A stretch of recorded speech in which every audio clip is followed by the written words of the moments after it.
Dr. Conrad's team is he's going to be measuring the progress so that we can implement, based on that data, the changes that need to happen. We know that the school improvement model exists because there has to be coherence. And in an earlier board meeting this year, I shared with you that we started to look at all the ways we support districts across the state, and we were going way beyond those fundamentals, very wide, and we weren't getting deep into anything. And so we've got to bring coherence back so that we can focus on quality teaching and learning for all. School improvement is the starting point. Student outcomes are the goal, right? That's what we want to happen. So we're focusing on school improvement because that's the starting point so that students can develop more knowledge and skills and lead to learning. Our theory of action is if we strengthen coherence across Kansas, maybe, focus on a few high leverage fundamental actions, then our students are going to develop those knowledge and skills leading to opportunities and fewer limitations. And we heard yesterday from one district that when they started focusing on tier 1 instruction, core instruction, and they focused that instruction, they were focused on literacy, they saw gains. And that's what we have to do. We have to focus on that core 1 instruction. We can't live in tier 2. Again, if we focus on a few fundamental actions, we align those actions, we evaluate those actions, and then we make changes accordingly, then we're going to be less fragmented and we're going to create a shared understanding across the state. And I want that shared understanding to be whether you're a school of 65 total students or 40,000 total students, there is coherence in what we're doing. Schools are going to receive clear guidance and support from us. That will be a shift. Okay, that will be a fundamental shift that I'm really going to dive into next month. That we will have kind of this ecosystem of education in Kansas where our schools are the center of that, but the Kansas State Department of Ed is really leading the way. And then our partners are using our guidance and our materials to keep that coherence happening. This will allow educators to really focus on instruction. Improvement efforts are going to become effective and sustainable. When we go wide, then we start to veer off and get distracted by the next shiny thing. We have to be good in all things instruction to make a difference. Coherence, again, is that shared understanding of the purpose of the work. We can't have schools receiving mixed messages. I'm getting this information from this resource. It's got to be from Kansas State Department of Ed. And then we also have to make sure that everything we do is connected to students. The one thing I think I've shared with this board is it has been my priority, and I remind my staff weekly, I think they get tired of it, but, and Danny Zeck does a really good job, as do most of you as well, but you get into buildings and you see what's happening. And when I can see the good things that are happening, and we try to bring that here, but even sometimes when people come here, I'm like, okay, I really want to check into what they said, because are they really focused on the materials that are going to move the needle? So we have to make sure that all we do connects back to students and learning in classrooms. Dr. Steele has really laid the groundwork for reorganization, and before, accountability and support was all under my purview, and that can get messy. Right? When you're holding districts accountable for their plans and their implementation, then sometimes it's harder to have those hard conversations. And now I think we can really separate the data from the work that has to be done to improve outcomes, and I'm the one who's going to be blessed with getting to do the work, and I'm very excited about that. So we're going to be very focused in my division on supporting improvement, but both divisions have to work together and function cohesively, just like we'll be modeling for the state cohesiveness, because we're only going to move districts if I listen to what the accountability is saying needs to be happening, so I can do those things in my division. Again, we have to focus on those high leverage actions. We'll be looking for root causes of why districts aren't moving, why they're stagnant. Some are doing very well, but they're still not growing. We want everyone to show growth. We want that growth to be lasting. And then we want to really reduce those low leverage actions. I'm a big believer in John Hattie and his work, and did extensive work with him in my time in Atchison. And he will say, we do a lot of things that work. We have to focus on what works best. And we cannot have stagnation across our state. We have to continuously look at how do we grow and improve in everything we do. Again, good work will have limited impact if it's disconnected to a larger strategy. So next month, I'm really going to be laying out that strategy of supports with you. And then when adults work in isolation, schools receive fragmented support. I think you've heard me say this over and over, but we were focused prior on KISA, and then at-risk had a team, and then our federally identified schools had a team. And all were working amongst different needs assessment and root cause analysis tools. And what we're focused on is bringing all of those together. School improvement is school improvement. And when you're improving, that impacts positively accreditation. It should impact the students who are considered at risk. It should move our federally identified schools all under one plan instead of fragmented. And then that allows our districts to pool their resources as well. So they don't have to have a team just working on at-risk. It's all school improvement. We have established a school improvement work group, or reignited that work group and made it a bit smaller of a team so we could accomplish at a faster rate some of these big ideas. So we are looking to create a true strategic plan around the work and what supports look like in this state and what identification looks like. Who do we identify to provide targeted support to? And not to a district, but alongside a district to provide that support and work. And then we will clarify what support looks like through, as I mentioned, an ecosystem, which I'm hoping to also share a little bit more in July. This should help us build that future state of a coherent school improvement system.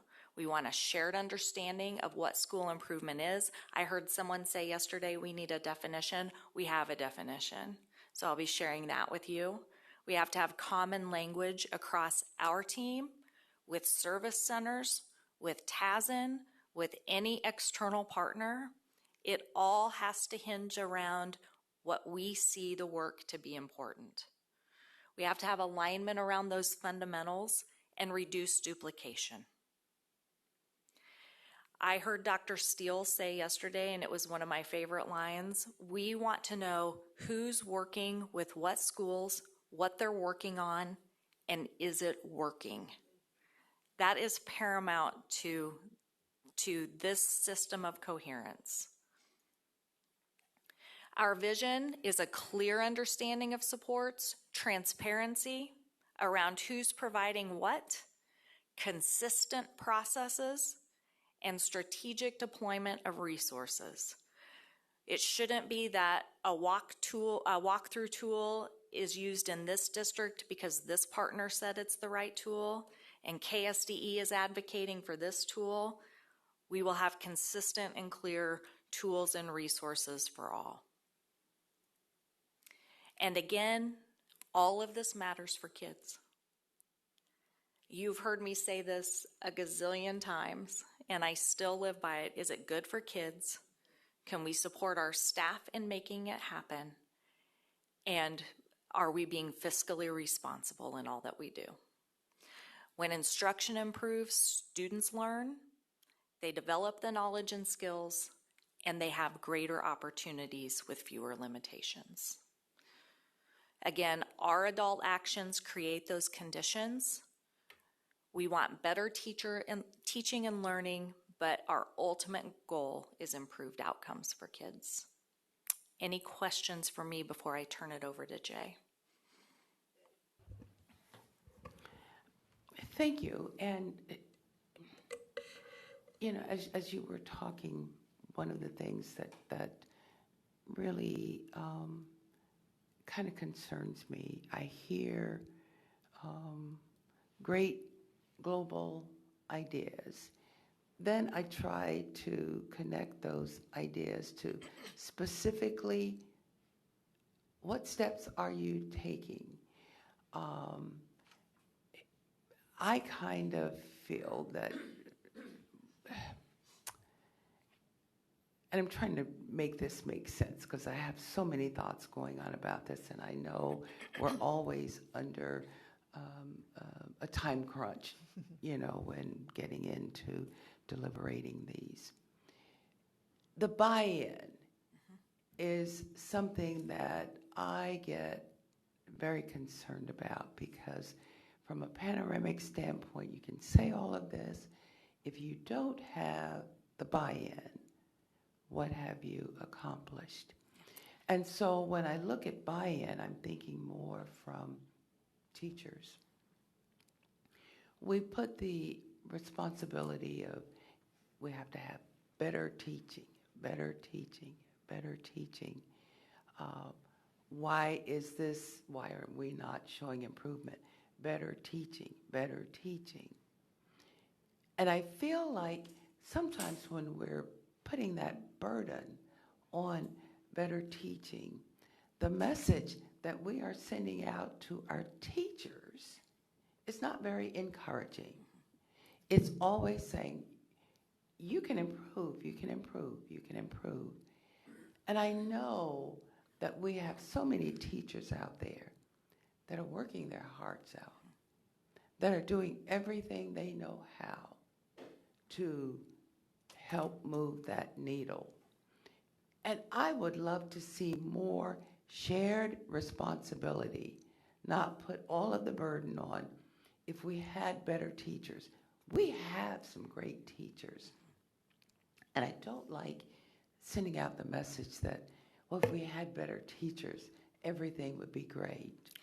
And I'm not saying that you're doing that. This is something I'm pointing out that I'd like to see perhaps emphasized more, that the message is not saying the burden is on the teachers. It is saying, you know, you're our front runners. We do want to support you. You are doing a great job, and we want to encourage, strengthen, do whatever. I would love to hear, and again, what you're saying is great. This is just saying, I think it could be emphasized a little more that you're doing a great job. We're trying to help ease the burden. The message that teachers really need to hear to get that buy-in, to get that excitement, not just one more thing on my plate. And so as you carry your message, I just would love to hear. I know you're excited about it, and I know you're there because that's where you come from. But where I'm sitting, I just think we could do a little more, bringing in families a lot more. I think that is one of the things that could be a great shift to help support our teachers, to help them feel that we appreciate the work that they're doing. Because when people feel appreciated, you know, they tend to do a little more and better. Just my thoughts. Thank you. I would like to do just a real quick response to that, Betty. I appreciate you bringing that up. I think I've really tried to share before in my presentations to you that I think teachers do work hard. And I think they bring their best. Just like we say parents love their kids no matter what, I think teachers inherently love what they do and they do great work. My goal in this process is actually to unburden them, make sure that they have the right resources and support from us in what they need, because you're right, we're not moving, and it's not because no one is working hard. I do believe that when we have the right materials and the right strategies that really can make the most gains, that will benefit all. To your point about parent engagement, I've really thought a lot about this, and I think we are all over the place there as well. You know, what if we said, we're also going to focus our parent engagement efforts in Kansas around these fundamentals. Let's get parents really involved in what is good literacy. You know, when you get a report card home around a standard, what does that mean for me as a parent to support my children? So I agree with that. I think we're wide with our parent support as well. And if we can align those strategies with these fundamentals, then everyone's working for the same things, from that's parents, teachers, administrators. And the greatest support has got to be around one of your board goals, which is to build that administrator capacity to be good instructional leaders. Yep. And that has to happen first. So when I'm doing a lot of my talking, I hope that I don't want the message to be that I don't value teachers. I think the opposite is true. I want to provide so much support, but especially to those who are leading teachers, to make sure that they have the tools they need to do the work. Thank you. Yes, absolutely. It's really good feedback, Betty, that we need to make sure that we're doing all that we can so that teachers know we support them. What I'm excited for is, I think what we're saying is, Renee is about to spend all of her time with superintendents and principals and everyone else in the system, say, how do we support teachers better at what we know works, which is quality instruction. Yeah. And so I would hope that a teacher feels in this moment like, when we engage with your superintendent and your principal, what are we talking to them about? How they support you better and doing what you went into the profession to do, which is to teach. Yes. So I'm excited for that, and I hope we hit our mark. So keep us honest on that, Betty. Yes, Melanie? Thank you, Madam Chair. I'm thinking about a conversation I had with a young woman very recently who is going to be a senior in high school this year. And I said, what are you going to do after high school? And she started with, well, I'm not going to be a teacher because it doesn't pay well. And in that same sentence, she said, I'm not going to be a nurse because it doesn't pay well. But that was where she began that conversation with me. I am concerned about the way that we treat teachers. And we're not doing a good job collectively as a state of treating them like the professionals that they are. And as I'm listening to this conversation, I'm realizing that I would really like to have a better kind of statistical understanding of where we are right now in this state with all of the folks that we're calling teachers, because we have some that are fully licensed, we have a lot of subs, and I know that there are waivers and exceptions, and we've got CTE teachers. So I'm kind of asking, I would like to get a more clear picture of that so that in my head I know, like, is 50% of our teaching population getting ready to retire? I don't think so, but what do those numbers kind of look like? Okay. That would help me understand. It would help me think smarter, I think, about what our teaching population looks like. But I just want to say out loud, we've got to find a way to pay these teachers more too. We've got to find a way to treat them like the professionals that they are. And that makes me start thinking about professional development, so I'm going to cut myself off, but I just had to get that out. So it's not a question, a comment, but thank you. This is really useful, really helpful. Thank you. Yep. Thank you, thank you. I don't see anything up there, okay. So really good discussion. I want to share with you now what educators who show up to the School Improvement Day have said about the School Improvement Day experience. But before I do that, the School Improvement Day, this is the second year of those, has kind of become the marquee part of KISA. But as you heard Dr. Nugent talk about, in the future, it's not going to be just about KISA. It's about school improvement. So starting in 27, 28, these days will integrate not only at the system what you're doing to improve, but the at-risk side, right? The building side of federally identified. So all of that is going to be integrated into this school improvement day. So it won't be just associated with accreditation. I want to make sure we're clear on that as we move forward, that this is an integrated system that Dr. Nugent is leading us towards. So, but with that, so the school improvement day, we ask 3 questions at the end of every school improvement day. So just the magnitude of that, 303 systems, probably an average of 5 or 6 people per district showing up at their school improvement day. We have 77 of those school improvement days. Some of you were able to join us. Thank you for participating in that and engaging with systems. So a lot of people in every district, right? Every district has to attend this school improvement day. So we asked them what went well today. And so 58.7% of the responses were all about what we hoped they would notice is the collaboration side of the day. They're collaborating within their DLT. They're collaborating with 3 or 4 other like systems in the room. And it's amazing to watch when it's right. And so we have volunteer facilitators. Shout out to our KISA facilitators. They're volunteered their time to do this. And we always kind of ascribe to that 85-15 rule. 85% of the time, they're talking to each other. They're talking within their DLT or they're collaborating across districts. And then 15% of the time is facilitation and setting context for the conversation. So I think we're hitting the mark on that, and people are noticing. So they also value time within their own DLT. If I go to a school improvement day, I generally ask, when's the last time you had a full day as a DLT just to talk about school improvement? And the answer is usually, well, never, right? We haven't had that. So a lot of them are valuing this time within their own DLT. And then some have mentioned that, you know, the clarity, the structure, the organization of the day, it is a very structured day as we started.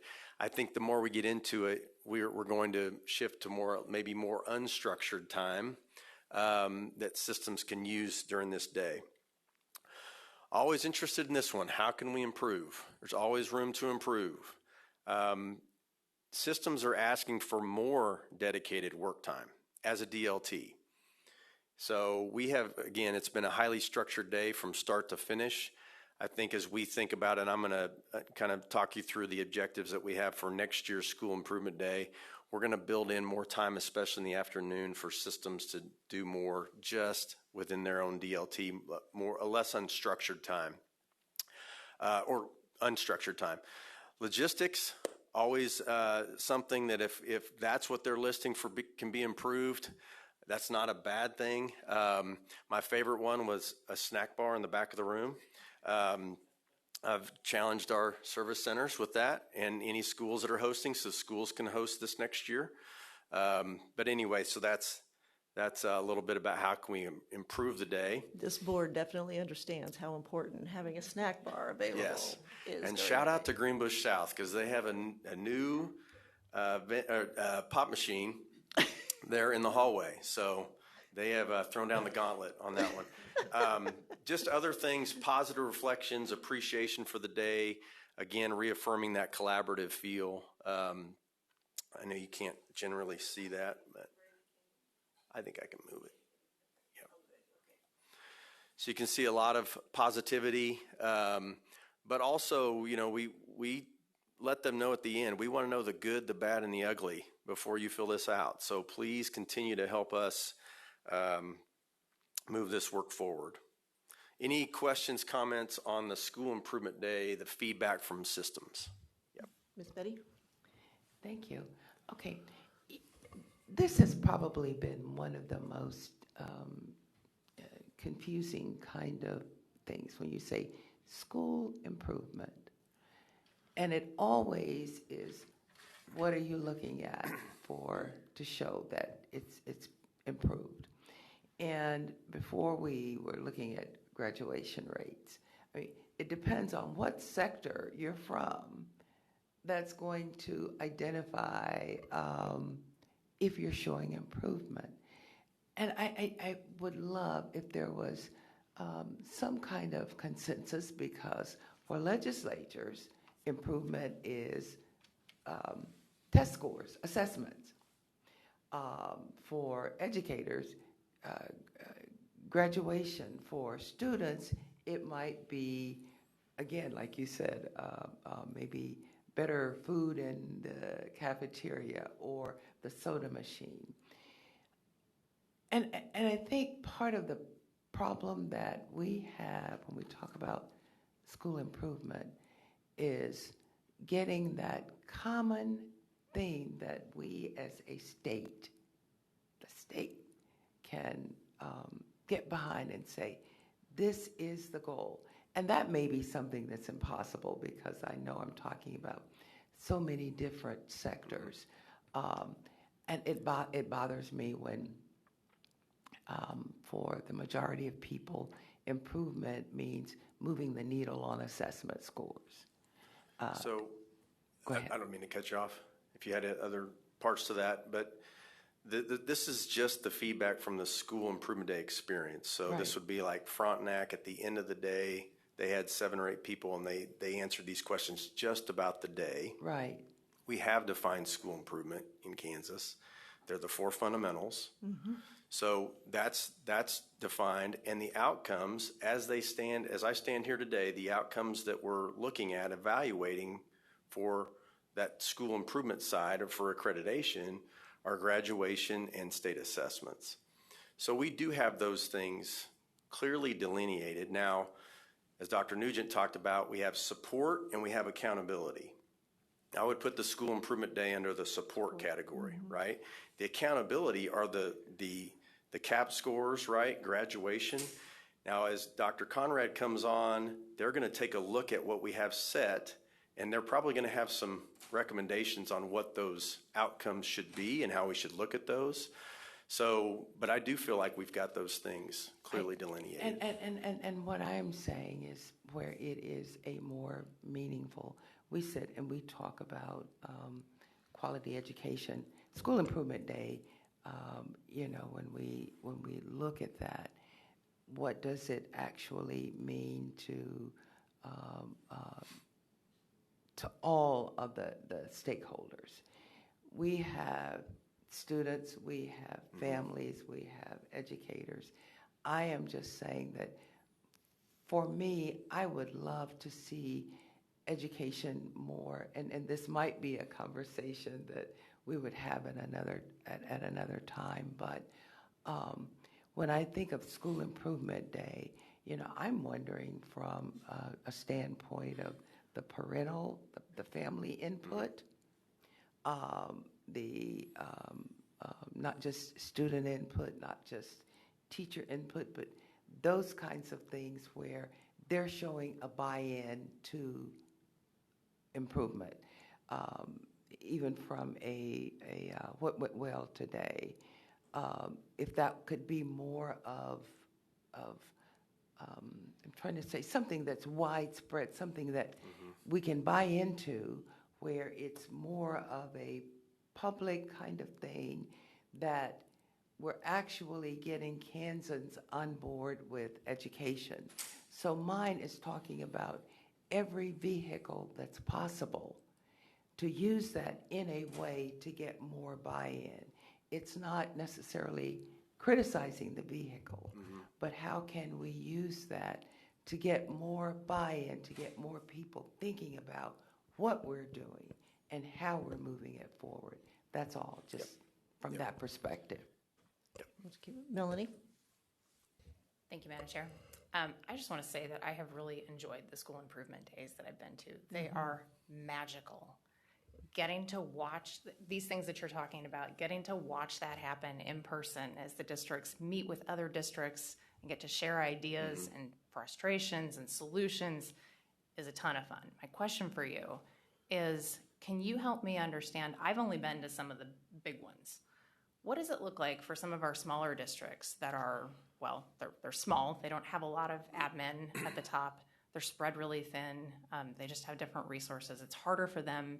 My perspective, my experience with this is that it's harder for them to engage especially with some of the things happening at the state level. So when they come for these days, do you feel like things are moving for those smaller districts as well? I wondered if you could just talk a little bit about that. The experience itself is the same. So we have a standardized lesson plan that our facilitators know, and they just pull it off. And right, I think the differences is it may be in the depth of the conversation in some of those small groups, and that's really not relative to the size of the district. It's relative to what they're focused on in that district. Mm-hmm. And so I think that's where the differences might be. But I've been to 12 or 15 this year. I don't really see a difference in the types of conversations that larger systems are having versus small. You might have smaller groups of people. That is one thing that we have from the start have really encouraged systems to bring teachers to those days. But it's very difficult. You're talking about bringing them out of, and I was a teacher, and it's not fun preparing for a sub, right? But sometimes, it's one time a year. Try to remind them of that. And, to the point about this, the whole point of this is we're trying to impact the teacher-student experience. Mm-hmm. Dr. Steele has mentioned that before. We have to have teachers part and parcel of that process. So, but I don't see, again, I think it's where that district is in the school improvement process. Yeah, I was just thinking in terms of engagement, and Yeah. I think you spoke to that. So it's yeah, powerful. Yeah. I haven't been to a big one, so I haven't made it to like Dodges or, where they're bigger, but watching the districts that I have watched, and I'm sure in many ways they're, because I literally watched a district that they took one standard, and they literally made it impact every single classroom. And it was just about the cognitive engagement of kids. And I can't think of the right words of what they called that standard, but when they first said it, I'm like, you got to be kidding me. How did you take that? Like, come on. Oh, my stars. Like, it was amazing to listen to them because they went deep. I mean, they took that one thing and they hit every single classroom and talked about how much it changed things. They had to do some training in the midst of that. Mm-hmm. And it was, and they said, you get the pushback at first, but then it was like, and it's what I keep hearing is it's bringing what we saw with Santa Fe. It's bringing them as a district together to have to work on something that hits every point. Some do it better than others, obviously, but that's the build, right? I think one thing you would see, it's a good question, one thing you might see if you go to a smaller system school improvement day is just the familiarity that they have with each other. Yes. They know each other. Yeah, whereas we might have to draw people out at the larger systems because they're maybe not as familiar with each other because they work a lot within their district. There are a lot of small schools that their league get together for a common PD day. So where we might be facilitators are pulling things out from, in smaller systems, they're yelling across the room at each other, right? Mm-hmm. I mean, so it's, I think some of those things, we're really trying to strike that collaborative balance of, familiarity, and that's why we keep these groups together. Yep. Good question. Let me just kind of jump in, because what I'm saying is, from our perspective, things look great. There are so many things I hear, and it looks great. Then when you put the boots on the ground and you're dealing with families, individuals, what is their perspective? And just that gap of how we think this is going well. And here is a significant population of people that don't. So what I'm trying to emphasize is, how do we use this vehicle to make sure we're getting this message? Because the buy-in of families is so important. So I'm just saying, this is great. I'd love to see us look at ways of how this is maybe promoted more, where people understand and want to see and be a part of it. Sure. And know that great things are actually happening, and we need to get that message out. That is more what I'm saying than criticizing a process or whatever. It's how do we get this widespread? How do we begin to build more support for something? Because there's so many people working their hearts out. And I feel badly that this is not something that's known and commonly accepted. All we hear is Kansas schools are failing. Kansas schools are, and they're not. They're doing amazing things. So. Just a quick question, Dr. J. Thank you. Have you seen any partnerships or any like volunteers from communities joining? Yeah, I was going to say we've had board members.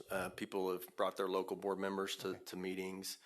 A few parents, I think maybe their site councils would come. So so we've seen a little bit of that. Is that something we can promote or ask districts, maybe through Service Center, to feel free to invite those people? Yeah, and we have said that. We probably haven't said it enough, or Rick, made sure that people realize that is something that would be value added and would be really important for them. So we'll reinforce that message for sure. So I believe you're on the right path here, because it's going to take a while for them to feel comfortable with saying, hey, you guys are full of baloney. And this is what you need to do.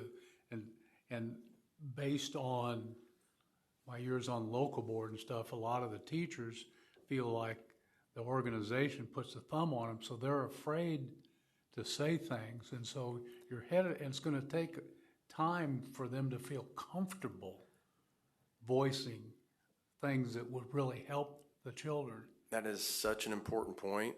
And I also appreciate it doesn't take you very long to call things out, right, and disagree. And I think we need more of that.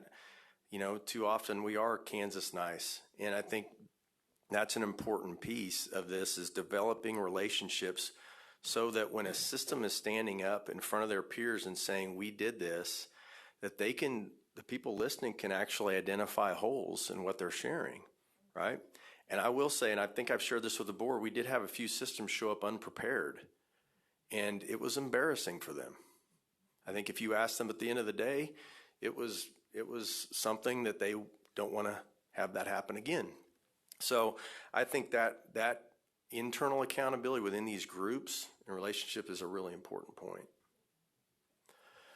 So moving on, if I could. So the action plans, I'm just looking at our time here. That's okay. What I want to do is I actually want to pull up an action plan to show you. And I've already got it. If you want it, for you to have the same access we have to these action plans, let me do this really quickly if I can, so that you can see what we're talking about.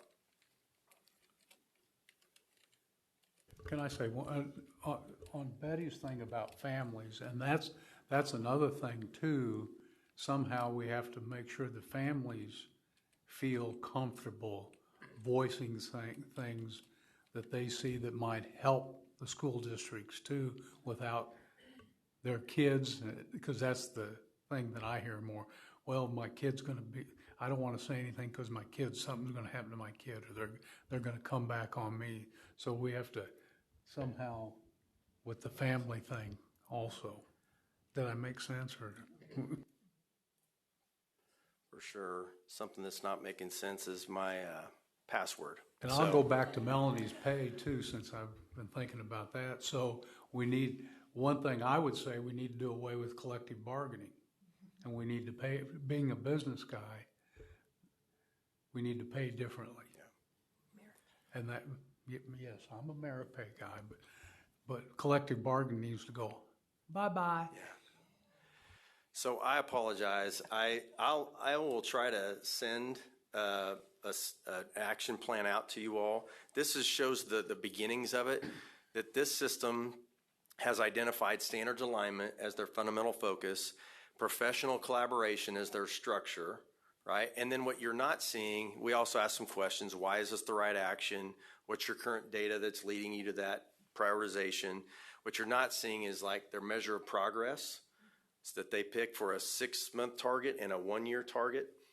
That the 6-month and 1 year coincides with their school improvement day. So where do you want to be in 6 months from your school improvement day? Where do you want to be at your next school improvement day? Those are the targets. That's the real, the important part, I think, of the action plan. So these are just some trends that I wanted to share with the board.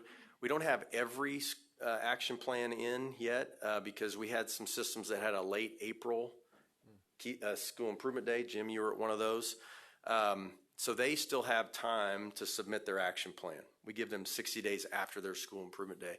But you can see the majority of the state have gone with one component, which means one fundamental. Now, if they go with 2 components, 16 systems, that's 2 fundamentals, right? And we always say, are you sure you want to do that, right? Because we want to make sure that you're not overextending yourself doing this work, because it is deep work. So the fundamental, the leaderboard, you can see standards alignment is the most common fundamental that's emphasized. Quality instruction right behind, structured literacy.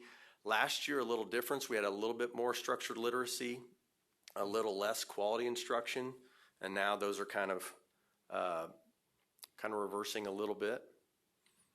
The structures selected, and we don't really have time to discuss it, but you can see that very few have identified family, community, and business partnerships as a structure they want to prioritize. I want to remind the board that doesn't mean they're not doing anything.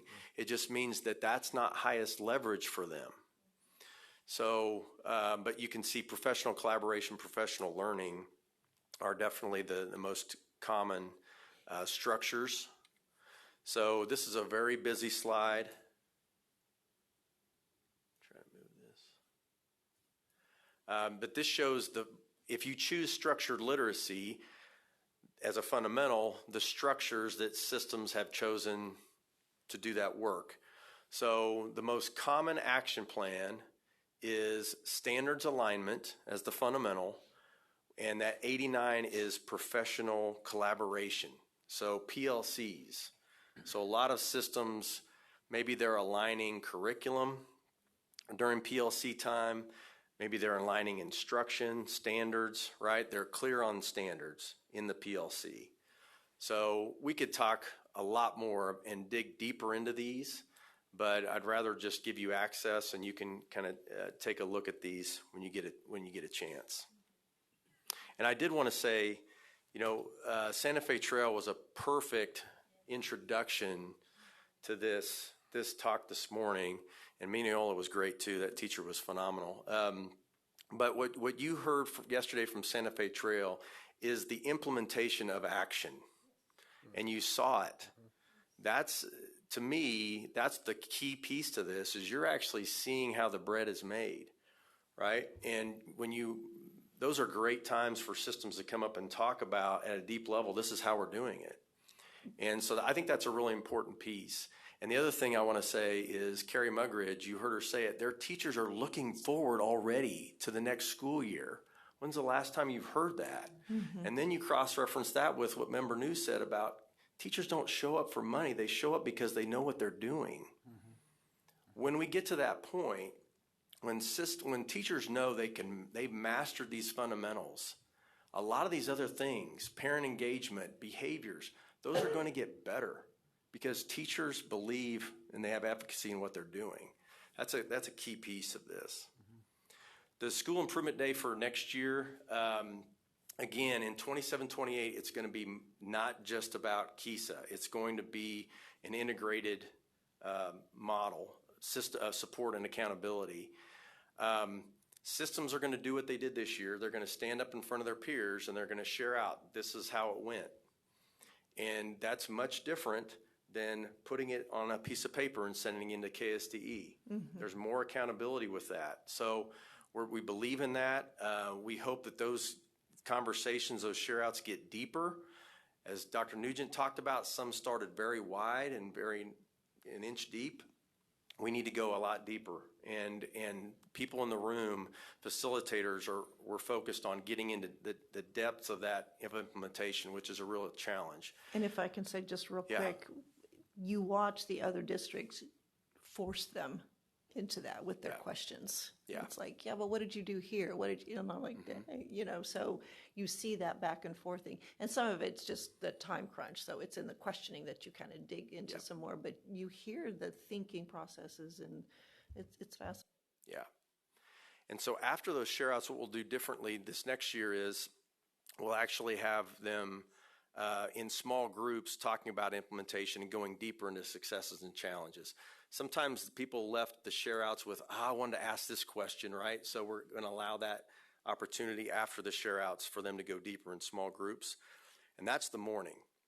The afternoon is all about, okay, you have a couple hours here as a DLT.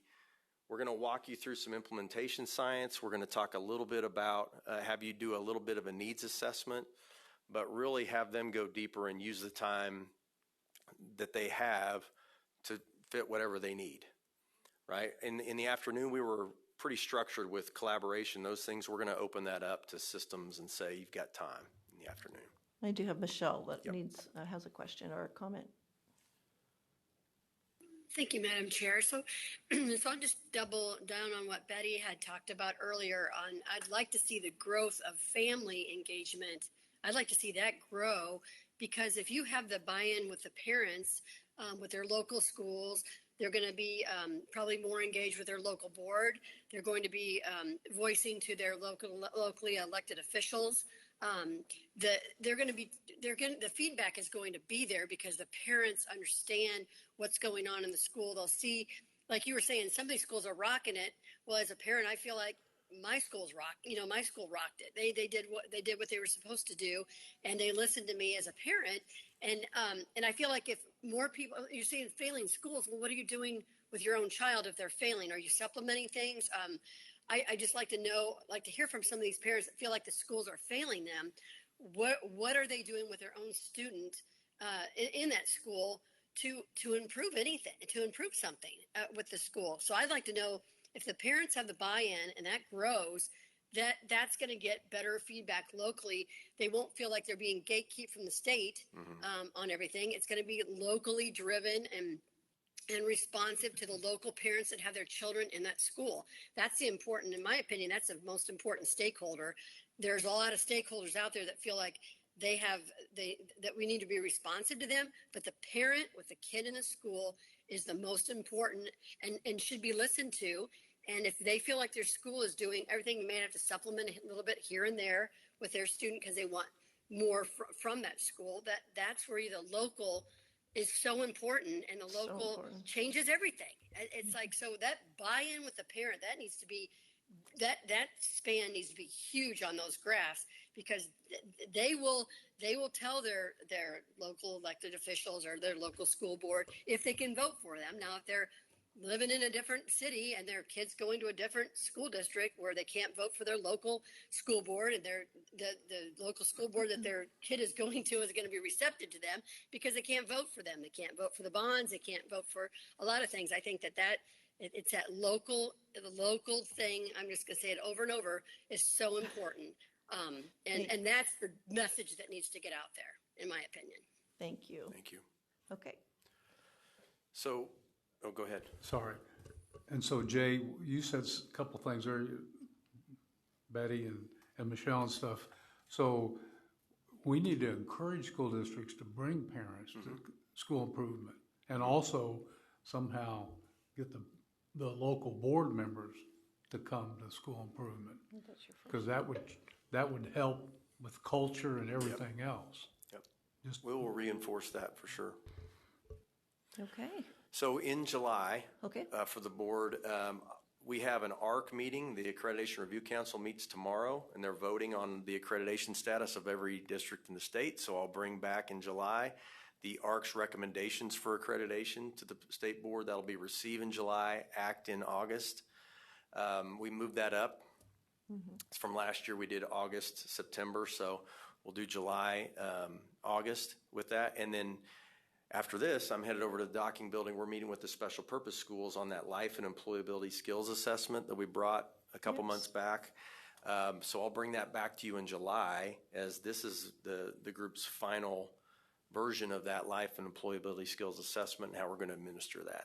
So Great. Okay. appreciate the board so much. Thank you for your time. Oh, thank you. Appreciate it. Sounds wonderful. Lots of movement. It's a good thing. Yeah. I've got a blackout. Okay, board, we're going to take a 10-minute break. Try to keep us on schedule here. Be back at 10:12.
Okay, we are back.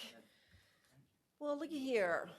Mr. Shane Carter, good to see you, sir. Hey, good morning, Madam Chair, Morning. Commissioner Steele, ladies and gentlemen of the board. Thank you for allowing me to be here. I feel totally unprepared. I didn't bring a test for you today, so I can try to create something off the fly. Maybe we write a 5-paragraph paper for you to persuade your partners of who we select for the Professional Standards Board. How about that? That's what we'll do today. All right, but anyway, so today I've got a few things that we'll cover. We're going to go through some alphabet soup again. So you're going to hear PSB, Professional Standards Board, PPC, Professional Practice Commission, and LRC, Licensure Review Committee. So bottom line, we operate a lot of committees through the licensure team or within the agency, and we like to take advantage of volunteers. I'd like to volunteer to be on these different committees to do a lot of work for us. And I'd like to impress upon everyone that without these volunteers and the willingness of these individuals to serve on these committees and volunteer their time, a lot of our work would be at a standstill. So a big thank you from the board to each and every one of them. We appreciate that. Yep.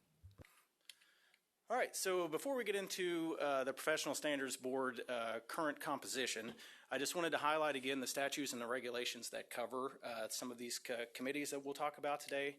So first and foremost is the Professional Standards Board, and that is in statute 722309. So Dr. New, I did mix my numbers up yesterday when we had a discussion, but it is 2309, not 21. So that's my confession. I get numbers wrong sometimes. But it does establish teaching as a profession and pretty much guides us on this actual committee that we're going to discuss here in a moment. We also have the Professional Practices Committee, because sometimes this can get confusing between the two. It is a separate committee. I know you had some work yesterday related to the PPC, but there's also a statutory authority for it as well. Then when we talk about the Licensure Review Committee, that is actually in our licensure reg. So not statutory, but within our licensure reg. All right, so let's talk about the Professional Standards Board. I already brought up one of the statutes that establish it, but 722312 also lays out the responsibilities and duties of that board. And as far as those responsibilities, so they're an advisory committee to you all as far as anything related to the education profession. That can be pre-service educators, so think about those standards that you heard yesterday. Those standards were reviewed by our Professional Standards Board before they came to you and they make their recommendation. This can be about professional development. Think about them providing feedback for us when we were having our discussion about the seal of literacy and those qualifications. They're active and they provide feedback as far as that. And then just educator preparation in general. So a lot of responsibility for that particular board. And then as far as the requirements for someone to serve on that board, they have to be licensed and actively practicing in Kansas, have 5 years of professional experience, and need to be active in the last 3 years prior to their appointment. All right, this is the current Professional Standards Board. Real quick, if you see something in blue, that kind of highlights individuals that are completing their first term. As far as this board, individuals can serve on 2 3-year terms and for a total of 6 years. And in some cases, if they fill in for another individual that had a partial term, they can fill out a partial term. But in most cases, they're limited to a 6-year term. If you see anyone that is highlighted in pink, that is an actual vacancy, and that's part of the reason why we're here today. Also, if you see anyone in yellow, that means their service, their 2 terms end as of June 30th of this month, so that's why you see Philip Wrigley listed there in yellow over on the teacher side. And you also, as part of this board, you do choose a liaison to serve on the Professional Standards Board for us, who has been Chair Hopkins the last couple of years. All right, so our current vacancies, we have 1 public school teacher at large position, 1 public high school teacher position, a private school, a private accredited school, and when we talk about accredited, that means state board accredited. We have a public middle school principal, a high school principal, and an elementary principal, and a CTE administrator position as well. We're going to talk about the first 3 today. I do not have any nominations to bring forth to you at the moment to address our administrators at the moment, but we will in the very near future solicit applications for those nominations again. And so real quick before we get into our actual nominees, so we have an at-large group of nominees and then secondary. So it just turns out that everybody that submitted a nomination is a secondary teacher, and thus they're also eligible to be an at-large. So you're going to see the same candidates for both of these two vacancies. And those candidates are Miss Amy Turner with USD 428, a high school special education teacher, Gretel Shelton, a high school English and speech teacher with Gardner Edgerton, Sharon Mueller, a high school English teacher and librarian with Leavenworth School District, and Sydney Rummery, the high school Spanish teacher from Andover. So the PSB, they've also seen these packets, they also reviewed them, and then had a lot of discussion and debate on who they wanted to make a recommendation. They make a recommendation, you choose to use it or not, but it is just another mechanism you can use to help you make this decision, because it's difficult, but I encourage you that there's no wrong answer. We have quality candidates that are here, so that takes a little bit of the pressure off. But when we talk about the process of nominations and voting someone in, it gets a little difficult. It took us quite a while to actually work through the process and identify who that the PSB was going to recommend. And with that, so for this first nominee, it was Sydney Rummery. After a lot of discussion, and there were very good comments that were brought up about why an individual would, why they would make the recommendation for this individual. Currently, we don't have any Spanish teachers or any world language teachers on our board. A lot of folks felt passionate that that's an area that need to be represented. And also, talking about the school district, I think we were very limited for District 8 and 10 of who we had actually serving on the board. And next month, I'll come back to you for your action item, and this would be the example of the recommendation that would be out there. So you have all those candidates that are listed in there. Your goal is to choose one and approve them to serve on the board.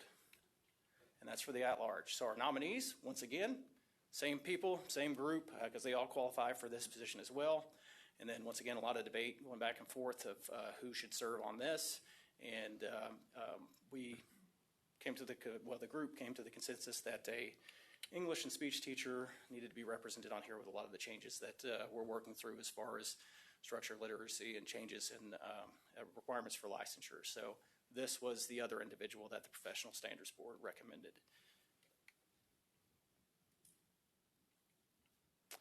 And once again, you'll have a motion that you'll take action on next month for whoever you want. Once again, all four candidates are listed in this motion. All right, our private school teacher nominee, this is a little easier for you. There's only one candidate. That candidate is Miss Amy Ward with St. James Catholic School, which is part of the Wichita Catholic Diocese. The Professional Standards Board, they did recommend approval of Miss Ward's nomination. And then whenever the board takes action next month, you can either choose to accept or not accept that recommendation or this nomination. All right, so any questions on that? Pretty straightforward. It's easy for me to tell you this, but as you go through the process to actually select that nominee, it always gets a little And as Shane pointed out, there was great discussion on the two recommendations of the whys behind, and nobody knew anybody. They were going off the same materials we would, but they did want to recommend, and I was really encouraged by the conversations that were happening. It wasn't just a flippant. I just want you to know that. It was a very real recommendation, so.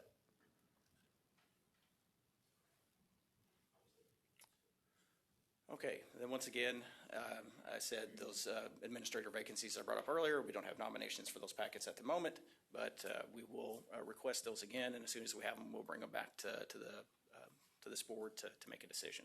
And if you know people, you can ask them to apply.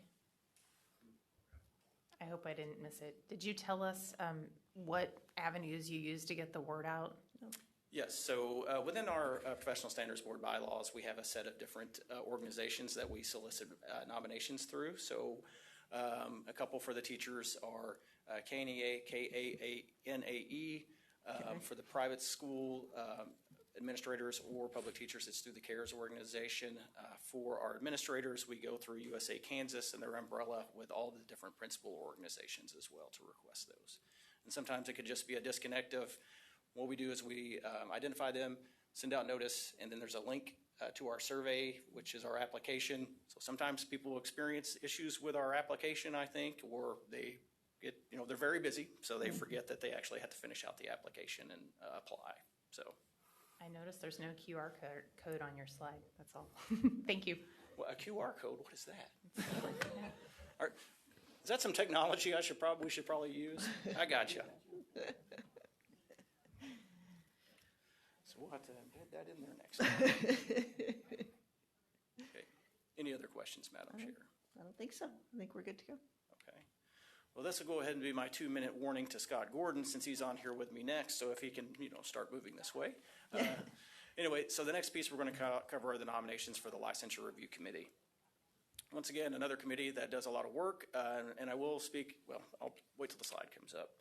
All right, so I mentioned earlier that it's not a statute that covers this committee, but it is actually within our regulation. So 91-1-211 establishes that board and lays out what the requirements are. And bottom line, they review qualifications of applicants who do not meet all Kansas requirements for licensure and meet a criteria for an appeal to appeal to that licensure review committee.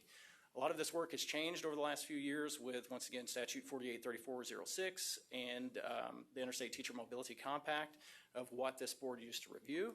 But I will tell you, probably 10 years ago, it was a pretty miserable process, and there were a lot of educators that had to go through this review appeal coming from out of state. But those statutes and legislation have kind of changed what this licensure review committee does. Most of the local work comes through that content test appeal. So whenever you see on the consent agenda recommendations of the LRC, you'll notice that there's not a whole lot of appeals outside of the content test appeals these days, but there are, and there will be a few from our last meeting that are not actually content appeals. And we have one vacant position. It's a secondary teacher. So we've had a lot of vacancies in committees for secondary teachers. All right, and this is our current licensure review committee. Once again, if you see in kind of that blue area, that's an individual that's starting their second term. And then if you see in white, they're good to go. If you see in yellow, that is the individual that's completed their second term. And I would like to point out Ms. Anita White, her service. She's done many years from serving on the Professional Standards Board, LRC. She's also on the PPC. Just donates a lot of her time and volunteers, goes above and beyond of what you would expect for a lot of people. So great work, and truly appreciate her support over the years. The word I heard was workaholics. Yeah. We got a few of those. I'm trying to be kind. Just, we appreciate them, though. All right, so for our vacancy recommendation for that one secondary teacher position, there are 2 nominees. Mr. Philip Wrigley, you may have seen him on the previous slide because he was our acting chair for the Professional Standards Board, and his term had will end as of June 30th of 2026. And I would also like to point out that Philip's done an amazing job serving on the board the last 6 years, very professional. And if you ever want a class instruction on Robert's rules, he's your guy. Just simply amazing. So I want to take him everywhere with me. And I'm like, here, help instruct me to how to do this. But very professional. Truly appreciate all that he's done for the Professional Standards Board as well. And then the other nominee is Ms. Stacy Wall. She's a high school math teacher out of USD 345 Seaman. All right. In the regulation, it does say the PSB will make a recommendation to the state board to fill the Licensure Review Committee. I, however, advise the PSB not to make a recommendation this time because there's a conflict of interest because Mr. Philip Wrigley was serving as the PSB chair, so I didn't feel that it would be the best. I just felt there was a conflict of interest, so I did not accept a recommendation from the PSB. So next month, what you all will action is your selection of who will fill that Licensure Review Committee vacancy. And then once again, strong candidates. The good thing is you can't make a wrong decision, so just look forward to your selection next month.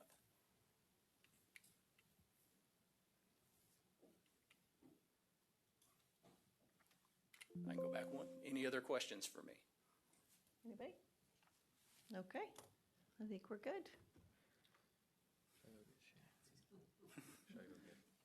See, Scott. There he doesn't listen to me. is. Oh, there we Yay, go. perfect timing. Hello.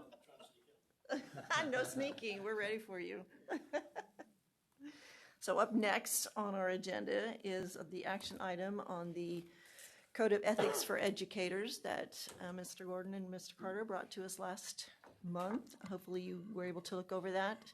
And they might speak it themselves, but since I was present, the PSB did go through these very intricately, lots of conversations, and did make a couple of very small changes, but that I will let you take it from there. Or if anybody has questions. Happy to answer any questions anyone may have. I've not received any emails. Shane, have you gotten any? No? What we were told last time is that there is training materials, I guess you would call it, that go with this through the model that was made nationally. So there's a lot to it, and there'll be a build out from here, should we accept these, to get more training to our educators in this realm. So. And in fact, one of the tools that was used by a professional practices commission licensee, that case that's coming to you next month, one of the tools was based on the Model Code of Ethics for Educators. Gotcha. I'm prepared to make a motion whenever you're ready. Everybody's good. Hopefully you really read through this. I find this so extremely important. I don't want it to just pass by so quickly that we're not emphasizing the good I believe this is really going to bring to the profession. So I just want that to be, so I'm going to say it myself. Yes, Miss Betty. I move that the Kansas State Board of Education. Oh, I forgot to give you this. I apologize. Please hand her that. I need you to use those words, please. Thank you. You're gonna make her.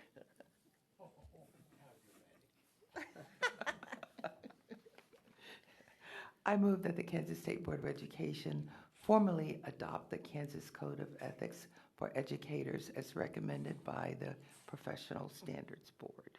Okay, do I have a second? Melanie? Any further discussion, comments of any kind? Okay, we look forward to the work coming. All in favor? That would be a 10-0 vote.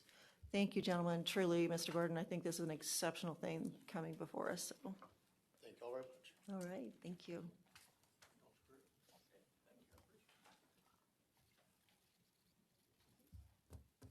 Why were we scheduled for a break?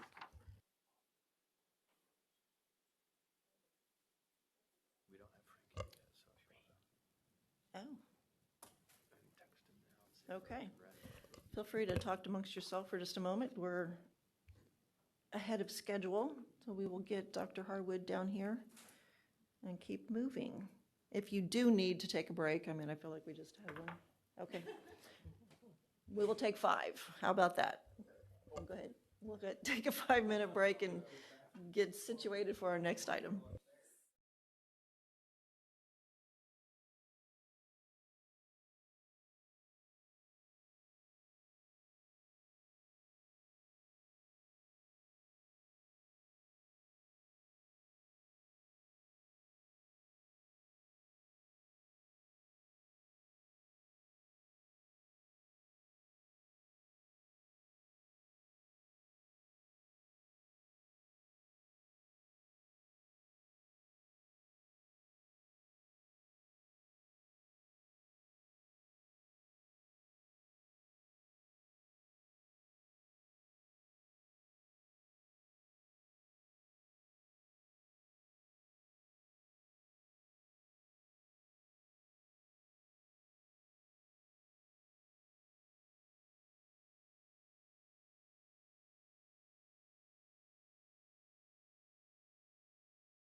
Are you ready?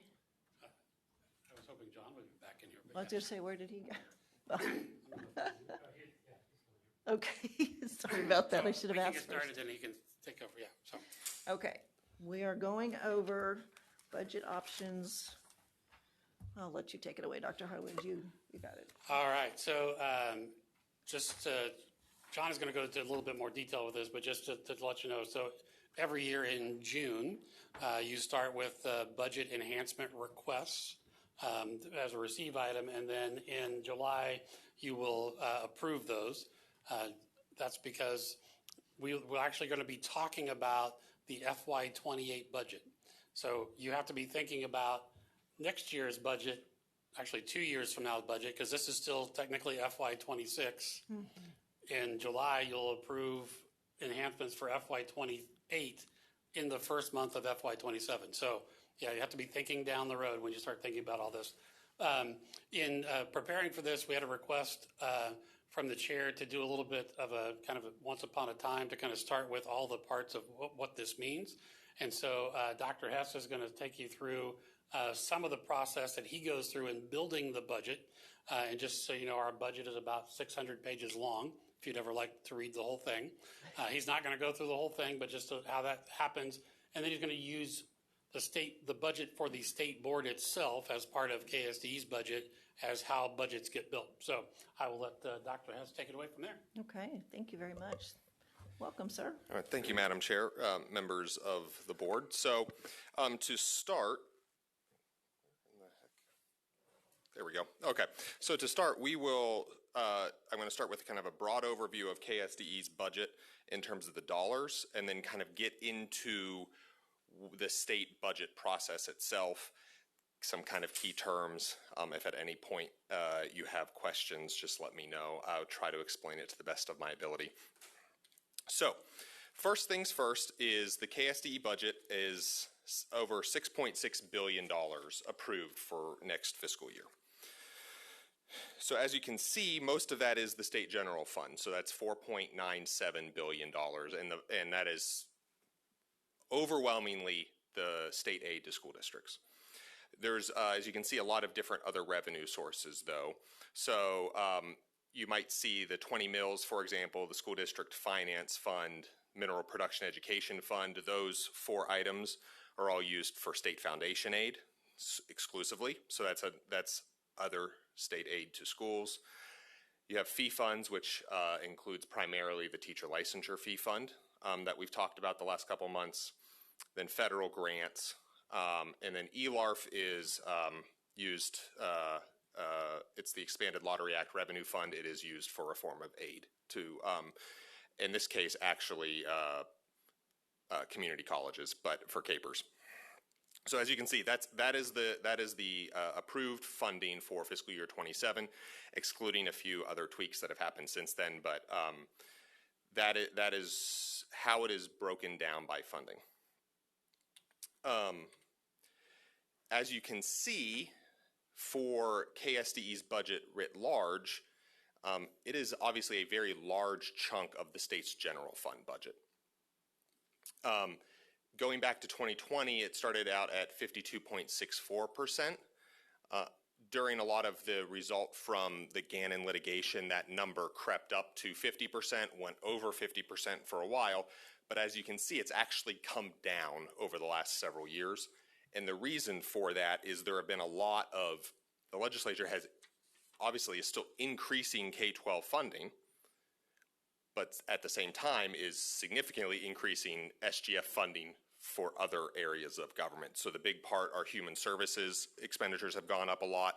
Some of that's just due to Medicaid, but also they have put a lot more money into a variety of other Medicaid waivers and other optional funding that they've decided to spend there. So the percentage is coming down as a percent of the general fund budget. The next bit, though, is I want to so the state has a series of categorizing all of our expenditures. So the first 4 there, you can see salaries and wages, contractual services, commodities, and capital outlay are commonly known as, those are what's categorized as state operations, what it takes to run state government effectively. So salaries and wages is salaries and wages. It's salaries and fringe benefits. Contractual services is, as you would imagine, contracted services such as the state board's contract with Mr. Ferguson for attorney services, but it also includes the agency's rent that we pay to the Department of Administration. It includes our internet and phone that we pay for, travel reimbursement. So whenever you board members get your travel expenses, it is categorized as a contractual service in the state's accounting system. And it also includes registrations. So if we pay for one of you to go to a conference out of state or in state, the K-Toy registrations, if you attend the K-Toy banquets, those are categorized as registrations. They're considered a contractual service. That is just the way the state's accounting handbook operates, the way the account codes that we use, they roll up into contractual services. Commodities are what you think they are: paper, pens, gasoline for agency cars, those types of things. Capital outlay, I would note, is not property. It's not buying land. It is other capital expenses: computers, office furniture, those types of expenses. So those are state operations, what it costs to run a state agency. Grants, claims, and shared revenue for KSDE is the vast majority of our budget. So that is subdivided into aid to local units of government. Those are school districts. Local units of government have taxing authority. So all of our money to school districts is categorized as, that we send to school districts is categorized as aid to local units of government. Other assistance is if we send money to a non-governmental entity, it's usually other assistance, but it is a form of aid. And then there is debt service. KSDE does not have any debt service expenses because we rent our space. We don't own any of our buildings. So that is kind of how expenditures are categorized.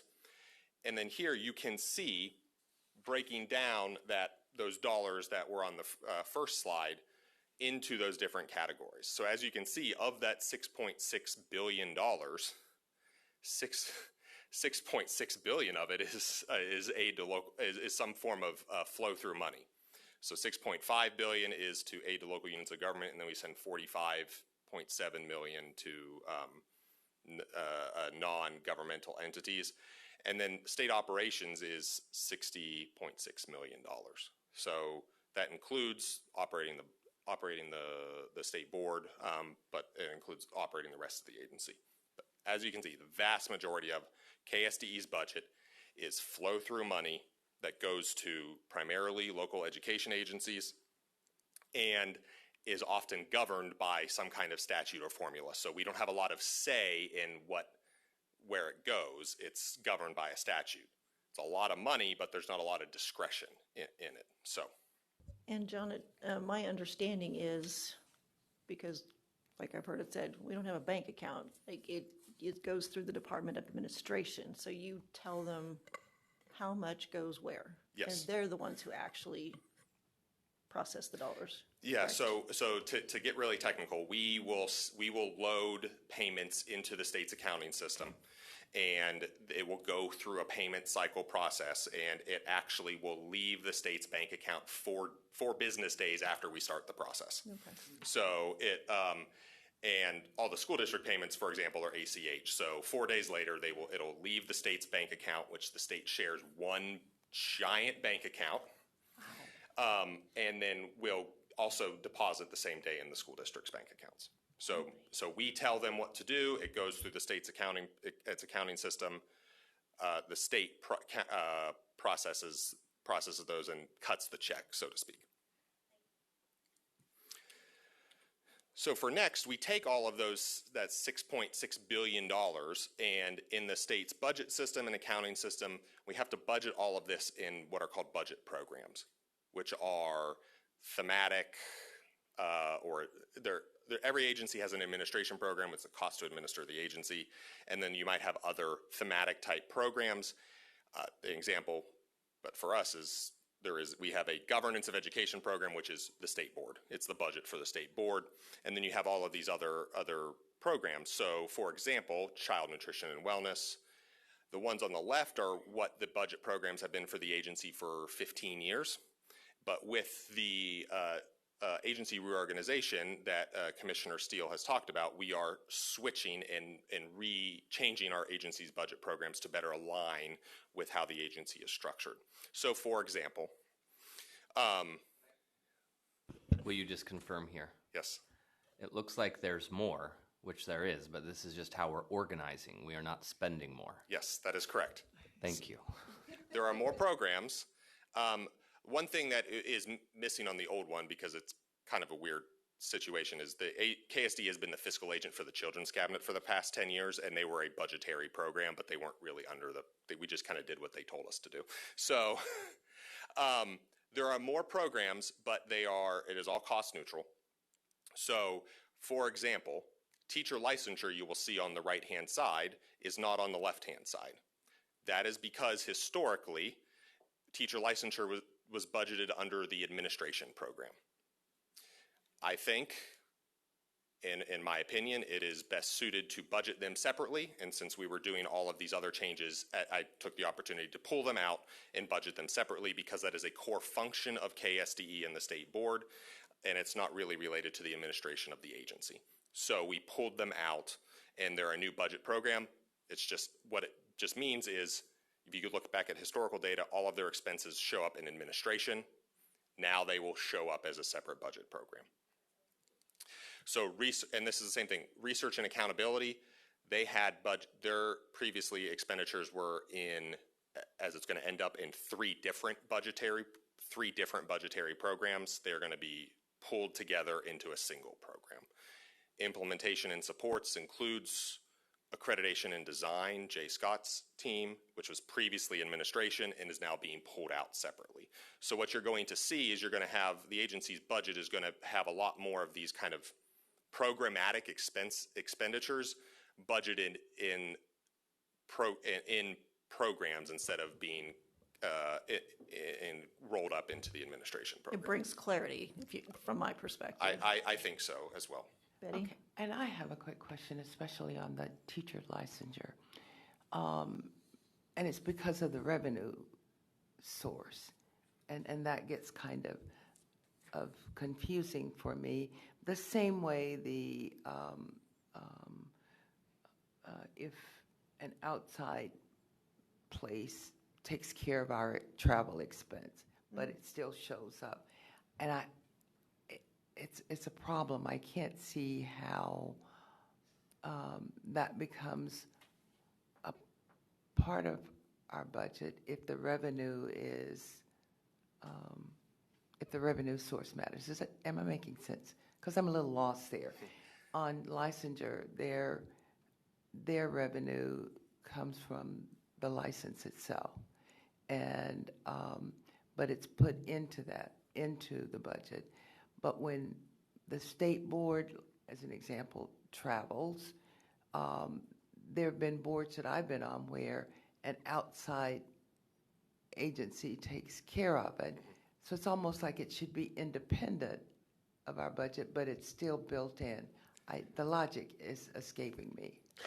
Madam Chair, I will do my best and also try not to get into the very nitty-gritty weeds of the state accounting system at the same time. So budgetarily, for teacher licensure, there is a state statute that creates the teacher and administrator fee fund and authorizes the state board to set and collect fees for the issuance of teacher licenses. And so what happens is in each year, the budget bill each year, there is a separate fund that is appropriated as a no-limit fund, but is appropriated by the legislature, authorizing us to make expenditures from the teacher and administrator fee fund. So it becomes a fund within KSDE's budget. And so those expenses previously showed up in administration is where we budgeted them. Now they will show up as a separate budgetary program within the agency. You said the key word. It was the authorization that was needed. That's where I was trying to figure out why it's even in there, but it's just to authorize. Yes. Thank you. Yes. So moving on, so those are the budgetary programs, and as Commissioner Steele noted, these are all cost neutral. We're just kind of shifting around where we're budgeting things, and what I hope is a more transparent and understandable way for the state board, for the public, for the legislators. So kind of try to go over a quick timeline for budgeting. So in early July, KSDE receives what are called the budget cost indices from the Division of Budget and our fiscal year 28 state general fund allocations. So the cost indices are just standard rates, costs and rates for expenses that all state agencies use to budget. This includes like the approved CAPERS contribution rate, but it also includes something like if you're going to budget for buying a new car, this is the rate you should use to buy a new car. Allocations are the base budget for all appropriated funds, such as the state general fund. And anything above that allocation has to be an enhancement request. So we get this, and the DOB says, this is your base budget that you can use for the general fund. Each year that comes, it's the starting point. It's based on the approved the approved budget for fiscal year 27 in this case, plus adjustments. So, for example, we know the base we're planning on the base going up in fiscal year 28, tentatively right now, depending on what the legislature does. So that the allocation will increase, the DOB will increase our allocation based on the consensus estimate for state aid. But it also includes stuff like if the CAPERS rate goes up, they will give us more money for that. They will not give us more money if our rent goes up. But that's the starting point. And so anything above that starting point has to be an enhancement request for the next year. So that's what we will be talking about in a little bit, is where the board wants to make enhancement requests. So after I get that, and we have all of those base rates, my team, Fiscal Services and Operations, will calculate salaries and wages allocations among all the agency's various funding sources and the distribution of office lease costs among all those sources for teams. So that I will do that. I will send it out to people who help build budgets, but we have a centralized process for allocating those costs out. Then in mid to late July, there will be initial budgets completed by teams and by my team as well. So I personally do all the SGF budgeting for the agency. A lot of this, and then other teams will complete federal and grant budgets because there are too many budgets going on for my team alone to complete it, unless you want to drive me insane, which, I mean, fair choice maybe by the board. But so that's what happens. So budgets are built on really the following. So there's those calculated salaries and wages and office lease costs. Then there are things we know the costs for. Signed contracts with budgets, we know that. And other kind of planned agency or state board initiatives. There are things we have known costs for, we build those in. But then we also have just projected increase in other costs. One of those things that are in those budget cost indices is an inflation rate to use for gasoline, something like that. So we'll look at historical expenditures on gasoline and then adjust it for that by that inflationary rate. So that's what they're built on as a general matter. And we'll come back to this when we start looking at the board's budget. Then in early August, I will review all submitted budgets for accuracy and then make any adjustments if I think a team forgot something or didn't quite do something right. Mid-August, those budgets are loaded into the state's budgeting system, and then any tweaks to balance out are made. And then late August and early September, the agency budget narrative that is 500 pages long is completed. And then the budget is due to the Division of Budget and the Legislative Research Department by September 15th. So that's when it is submitted. I always have the goal of getting it in a week early or something like that. So that is the timeline we're looking at for the budget process. So let's start with the state board budget, in part because it's all of you, and it's a good insight, I think, into how those budgets are built. And it's also, by the way, the very first general fund budget I do every single year is I start with the state board. So salaries and wages, those are calculated based off, you can see there, it's $418,491 is what has been approved by the legislature. And it's broken down into the different categories of contractual services. So you have salaries and wages as your biggest category of expense. Then there's contractual services at $206,519, and those are all subcategories of contractual services. So communications, rent, travel, fees for other services, which is, I'll talk about what that is. It's pretty generic, but that is a category in the state's accounting codes. Fees for professional services, and then other contractual services, and then office supplies. So that's what it is, and so we will go through each of those individually. So salaries and wages. That is the salaries for all 10 board members, plus the board's executive secretary. So in this case, Ms. Bremer. So board member salaries are historically calculated on an average of 48 days per member per fiscal year, plus whatever selected benefits the board members have selected. So if you opt into CAPERS or health insurance, we'll include that as well. We do the 78 days because that has been the historic number that we have used for budgeting for the board, and it continues to work, I think, fairly well. So that's what the salaries and wages are. Travel, $115,000. It is solely the travel for state board members. So the amount that is budgeted is really it's based on the recent trend in expenditures plus any adjustments for inflation. So if there's a pretty big gasoline or something along those lines, or we're projecting an increase in the CONUS rate, it'll be adjusted. It'll be adjusted there as well. The important thing to note: those two categories, salaries and wages, plus travel, excluding the salary and wages for the board's executive secretary, are the basis for the board member shares. So that's the starting point for board member shares, and then we back out a budget for all to attend the actual board meetings, and then the remainder is what is used, is the dollar point. That's the starting point for board member shares. So that's where those are the $2 amounts that are the starting point for that. So when we see on our list every month, it does not include board days. Is that what you're saying? Yes. I don't know if I knew that or not. So But the budget for board members to travel to the board meetings is separate from the shares. Correct. Okay. Yes. So then we have the other categories. The board, after salaries and wages and travel, has kind of two really big cost points. One is fees for professional services, which is solely, in the board's case, the contract with Mr. Ferguson for the required attorney.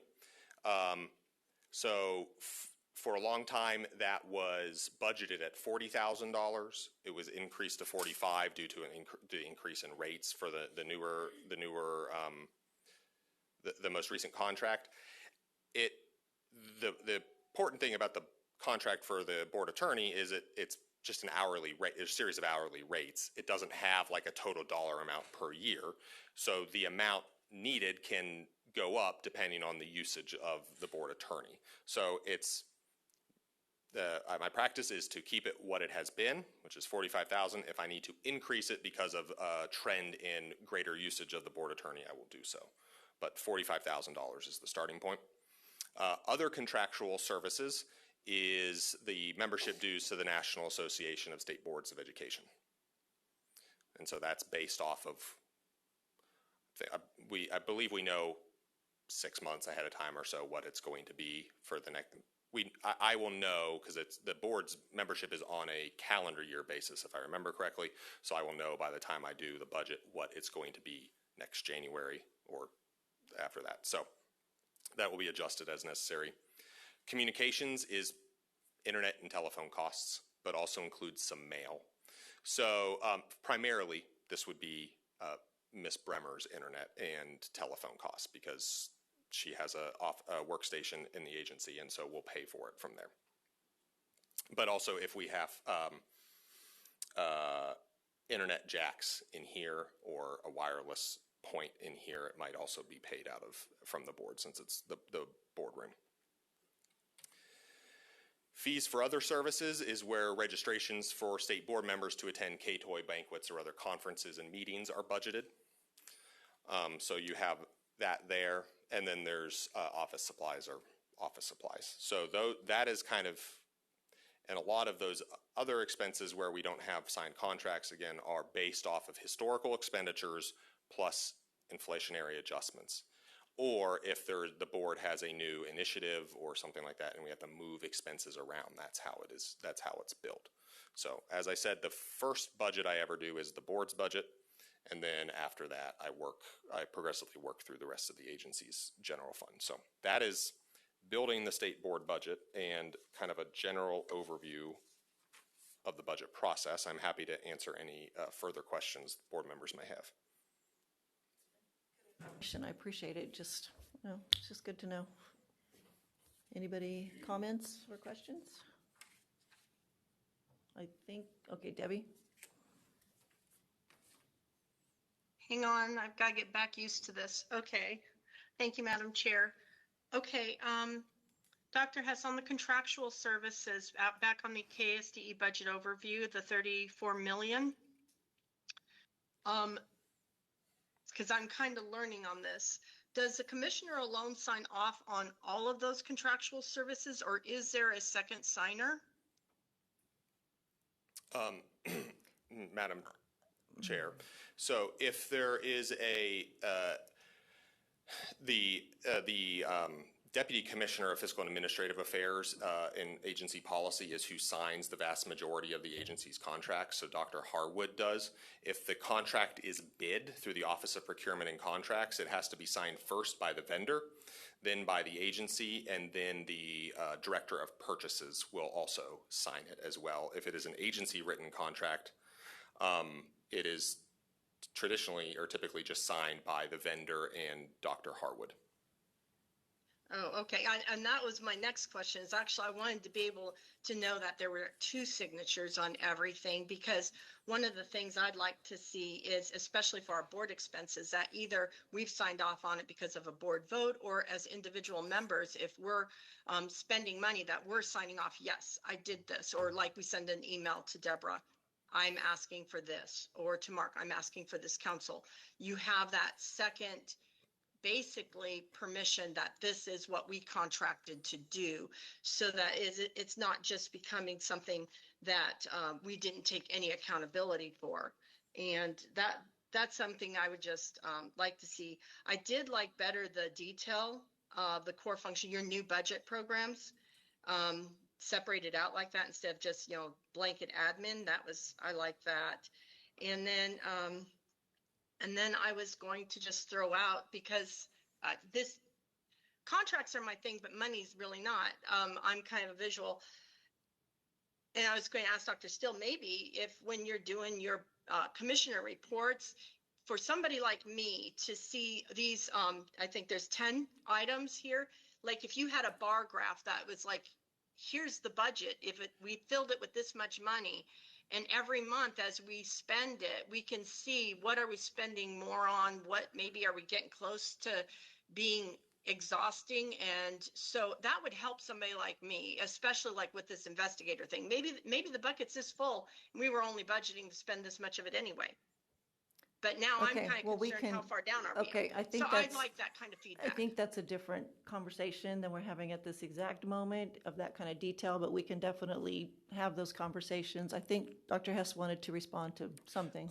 Madam Chair, I just wanted to note that in terms of when the agency goes to pay an invoice received for a contract, agency written policy requires that a director or whoever's supervising the work sign off and certify that the work has been completed and the invoice is accurate and unpaid before the agency will actually pay the invoice. So we have a double check in terms of when we come to paying that to ensure that the invoice is accurate. And the board always votes. I think you guys are better at that. Hang on, Madam Chair, it was my floor. I think you guys are actually better at doing that than we are as a board. And so I wasn't trying to be critical. I just wanted to be able to see those buckets a little bit better. And I think we need to be better as a board if you can call us into better accountability. Yes, what I was going to say is we vote every month to approve our travel. So we are accountable to each other in what we are paying out for those expenses. Okay, so where we're at on the process here with your presentation, sir.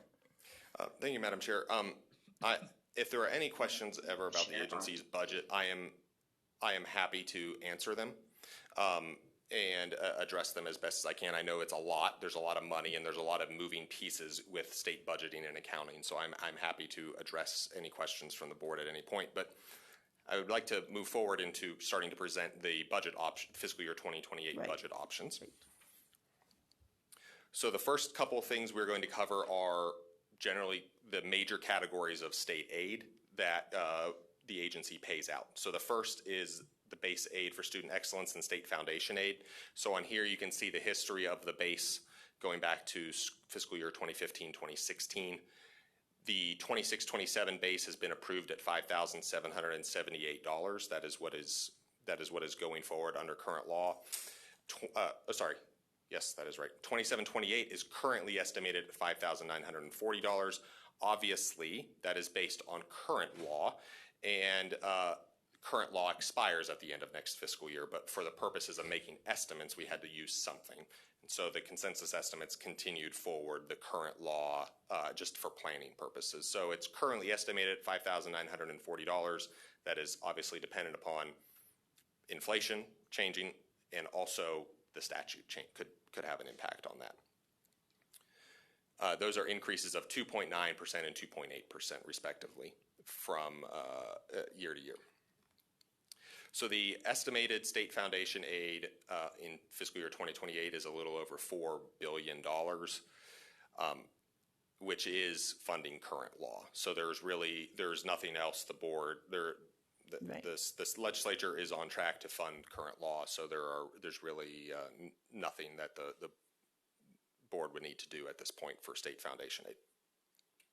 So that's state foundation aid, which is obviously the biggest category of money that the agency sends out to school districts. Then there's also supplemental state aid, which is sometimes known as local option budget state aid. It is currently estimated at $613 million next fiscal year, and then $630 million in fiscal year 2028.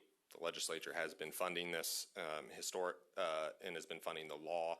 So again, just the current budget option is just continue recommending to fund the current law. There's really no need for an enhancement request. Capital improvement state aid is currently estimated at $175 million next year, and I've already seen a typo, $170 million, and that should be 27-28. This is even more so automatically funded by the legislature due to the fact that this is funded by a demand transfer from the state general fund, so we will pay it no matter what it comes in at. You will note that it has been decreasing, and that is because of changes to the state aid calculations that were passed really starting in 2015. That pretty significantly decreased the state aid rates for bonds approved after July 1, 2015. So as districts pay off more of those pre-2015 bonds that were at higher aid rates, the new ones coming on are at significantly lower rates, I think close to 30, some of them 30% lower. And so that is why you're seeing a decrease. We still have some of those pre-2015 bonds on, but they're getting paid off and newer bonds are coming in at a lower rate. So that dollar amount will probably continue to decrease barring a change to state law. And then the last major category of state aid is capital outlay state aid. The estimate for fiscal year 27 is $105 million. And again, that same typo, oops. I will fix these for next month, I promise. 27-28 is projected to hold steady at $105 million. You can see it was going up pretty consistently year over year through last year, and then all of a sudden this fiscal year, it dropped to $93 million, $93.1 million. This was a little bit unexpected. Because it had basically been going up with property tax valuations because so many districts were already at the maximum 8 mills they can levy for this. So as their valuations went up, they got more money, which meant the state aid went up. This decrease was unanticipated.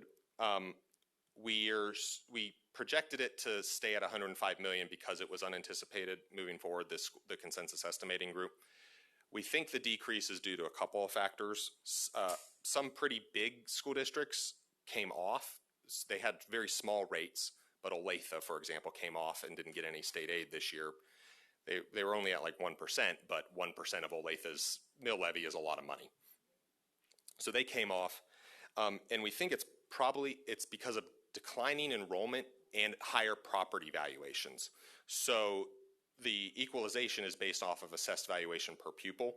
And so if you have enrollments going down and valuations going up, that makes your assessed valuation per pupil a lot higher, which then decreases the amount of aid you're eligible to. We don't know if this is partly due to the decline in bilingual students, for example, that might maybe come back. So it's hard to know exactly if this is going to be a trend or if it's a one-year blip due to some kind of weird enrollment trends. So that's something we'll be keeping an eye on. But again, this is also funded by a demand transfer for the general fund, so there's nothing, the legislature's been funding those. So these are the major categories of state aid, and these estimates are all set during the education consensus estimates. So next month, really the only recommended motion to the board would be to fund these at these consensus estimates, which is meeting the law.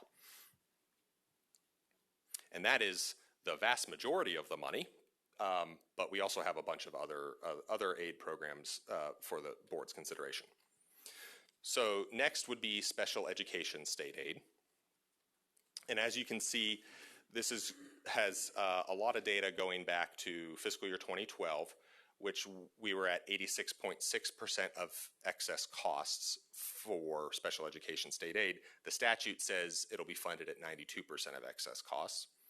As you can see, if you go all the way down to the bottom then, the approved estimate for this year, because it's not quite final yet, but 67.2% of excess costs is what the appropriation's covering. Next year, 65.3%, and then in 28, the estimate is at 62.1%. And that assumes no increase in the appropriation in 28, but because, again, the starting point is what was approved in 27, the basis is that same $617 million in 28. So as you can see, this has been going down. Again, this is excess. The costs to provide special education are rising much faster than the appropriation. So as that happens, the percent of excess costs covered by the appropriation decreases. Here you can see the per teacher reimbursement amount. Special ed is distributed in 5 different ways now, but the majority of it is still distributed based on special teacher FTE. This school year, that amount was $29,355. It's projected to decrease. The initial estimate is $28,250 next school year, and it's still far too early to have an estimate for 27-28. But that will probably continue to happen if it will continue to happen because of the change in that local contribution form of category of aid, the threshold for that. All new money is basically going into that local contribution, and so there's a confined pot for the other 4 methods of distributing special education state aid, and this is the last one that's calculated, and so if the costs for the other go up, the pool for the special teacher reimbursement decreases year over year. So that's based on current law. So there are a couple of different options for the board to consider for special education state aid. The first is to just maintain the legislative approved funding levels. And so that would be, again, that 67.2% of excess costs in this year going down to 65.3 and then 62.1, with the appropriation staying at $617 million. Option 2, the board could increase funding in fiscal year 2028 to target a specific percentage of excess costs, or to just increase the appropriation by a specific dollar amount, $30 million, $50 million, whatever the board decides. So these are just some specific targets the board could consider. If you wanted to hold it steady in 2028 at the 2027 excess cost percentage, it would be about $31.6 million. If you wanted to bump it back up to the fiscal year 26 estimate of 67.2%, it'd be almost $50.5 million, and then all those different target percentages. If you wanted to get all the way to 92%, it would be $296.8 million in an enhancement request. The board could also, this is kind of what the board did for a while but didn't do last year, which is have some kind of phase-in over a multi-year period. This is an example of a 4-year phase-in. To get to 92%, it would cost about $110.2 million per year. This might not be the best option just because the part of the Education Funding Task Force is looking at potentially rewriting the special ed funding statute, so 92% might not be a thing in 2 or 3 years. But it's an option that the board might want to consider. So there would be two recommended motions, either to target it at a specific percent of excess costs or just recommend $50 million or something like that. I will say that KSDE's practice has been whenever the board has a multi-year plan or says we want to get to 80% of excess costs, when we have new estimates in the fall, in November, we will recalculate the state board's enhancement request to reflect those most recent estimates. So if you if you say that your goal is 80% of special education excess costs, we will recalculate it in November to account for the most recent estimate. So the dollar amount will fluctuate, but the policy goal is the same. So it just depends on which way the board would want to move forward in July. And Madam Chair, those are by far the biggest categories, so I'm happy to stop for any questions that board members might have.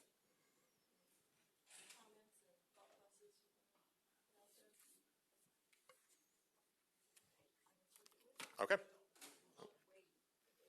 Michelle? Thank you, Madam Chair.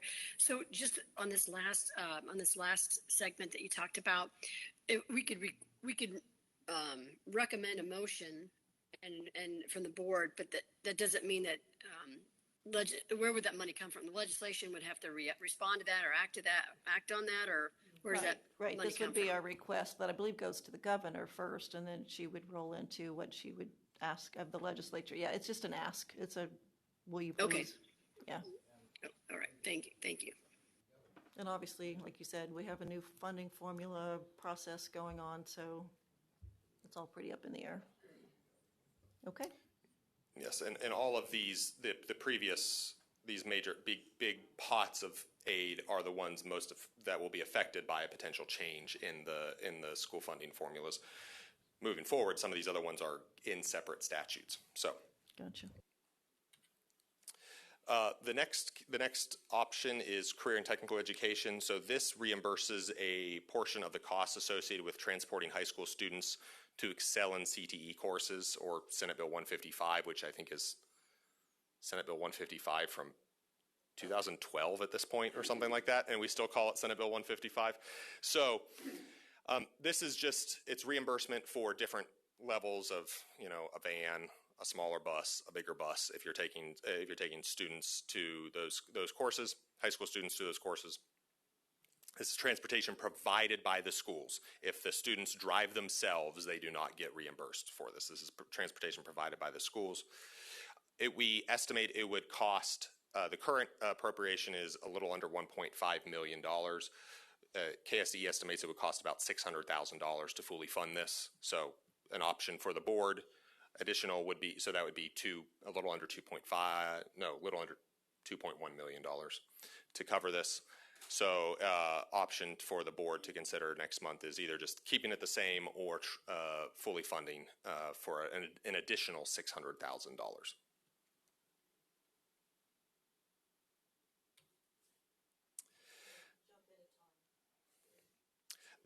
The next program is the mentor teacher program, which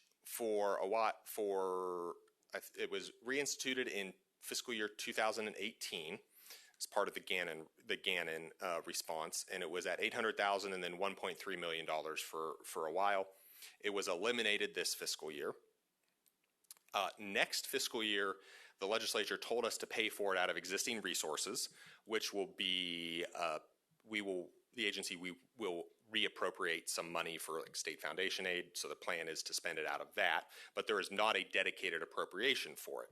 And which next year, which means it will not be included in our base allocation for fiscal year 28 because there is not a dedicated appropriation for it. So because of that, the two options would be to reinstate the funding as a separate appropriation in fiscal year 28 at $1.3 million, or if the board wanted to recommend reinstating appropriation but also fully funding the program, it would cost about $2.3 million. But in this, we're not just asking for the money, we're asking for them to reinstate that line item. Yes. Yes. Okay.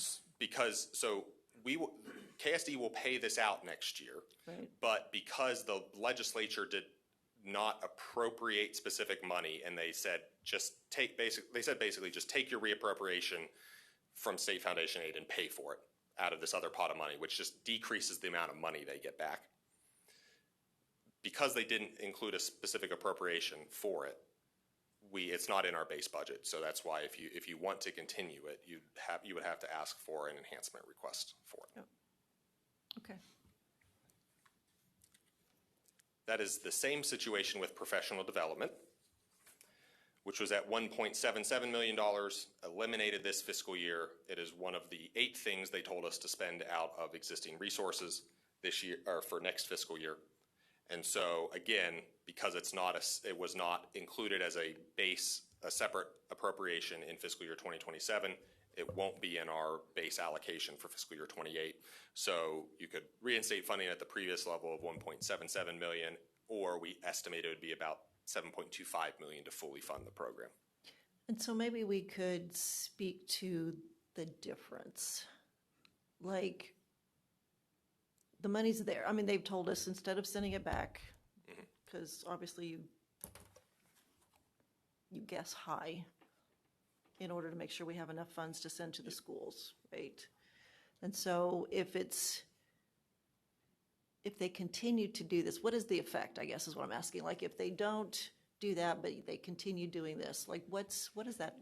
So Frank might want to say, I would just say, what if they keep telling us to spend it out of existing resources, all it does is it reduces the amount of money they get back. It still comes out of the general fund. Right. It's just not coming as a separate appropriation and, in my opinion, honestly less clear about what the state is spending money on. Okay. Because we're sending it out, but it's not appropriated anywhere. There's not an appropriation for this. And so thank you for that. We're just, it's less clear to me what we're spending money on if the direction is to continue to spend it out of existing resources.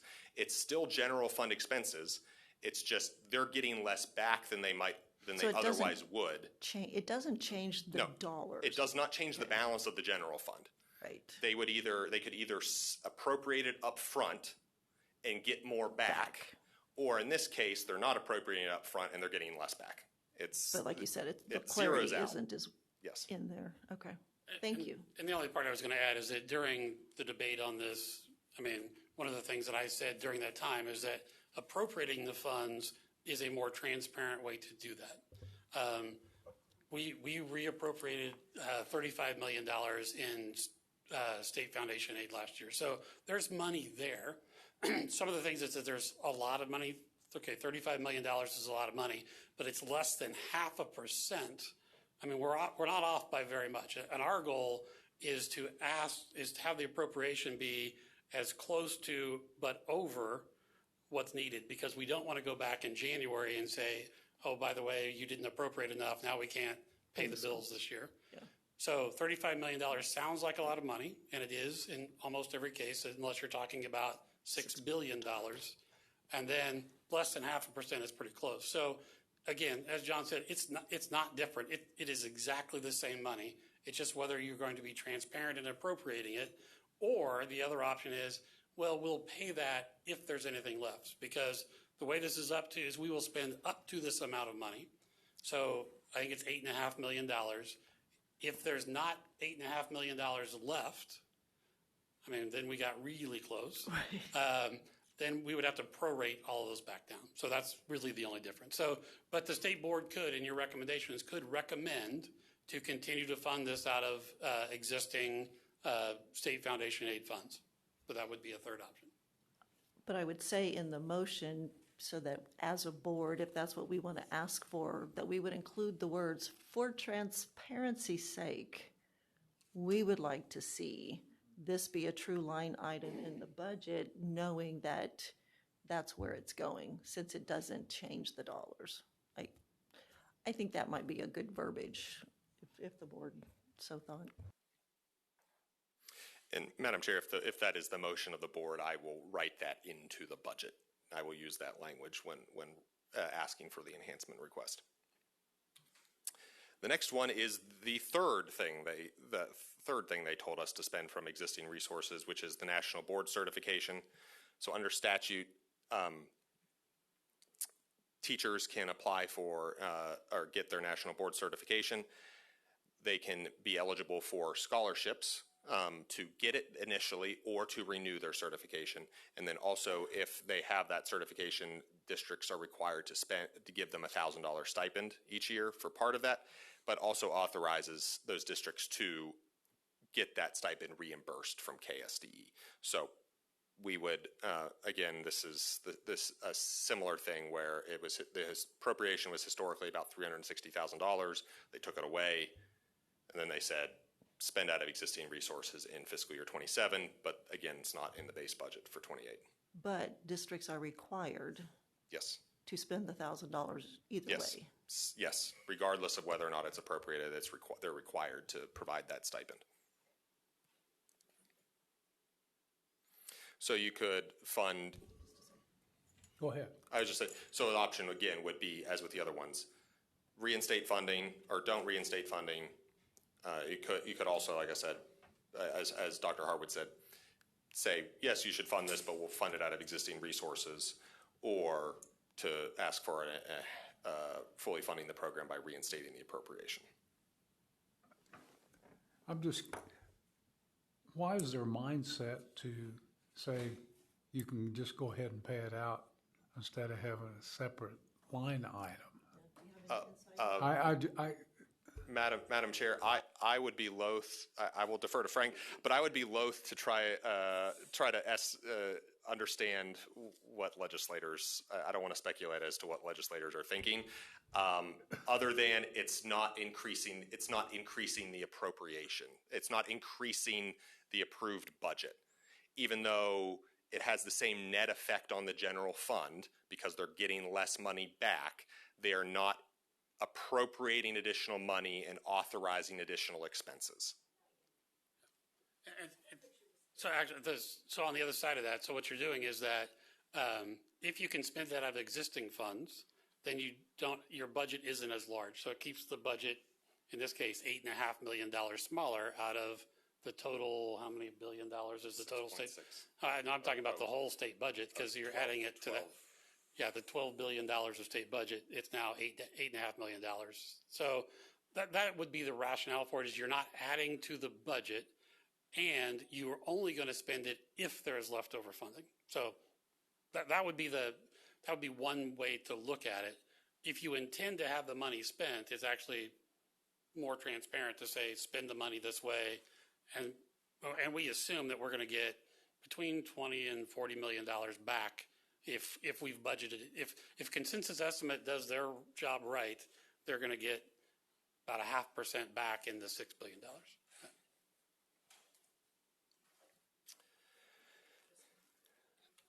So the next item is the Kansas Safe and Secure Schools grant. So just this is not in statute, but it's a legislative initiative that was implemented in fiscal year 2019.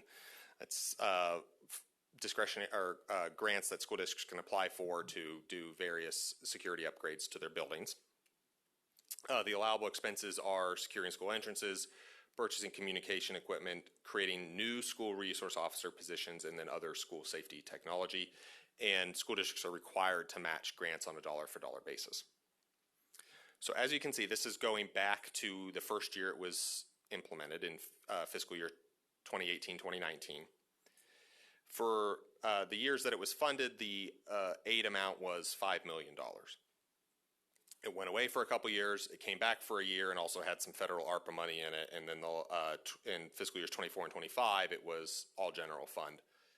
But the big thing here is, as you can see, in every single year it was funded, the requests for aid were greater than the available appropriation.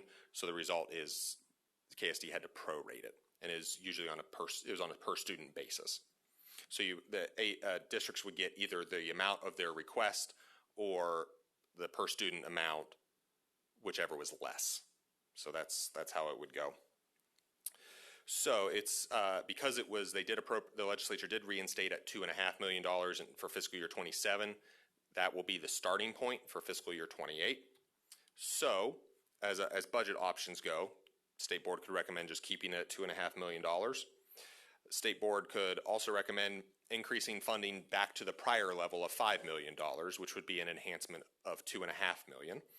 Or to fully fund requests based on this historical trend, you would need about $15 million to fund what the requests have been historically. So that would be an additional $12.5 million for the Safe and Secure Schools Grant Program.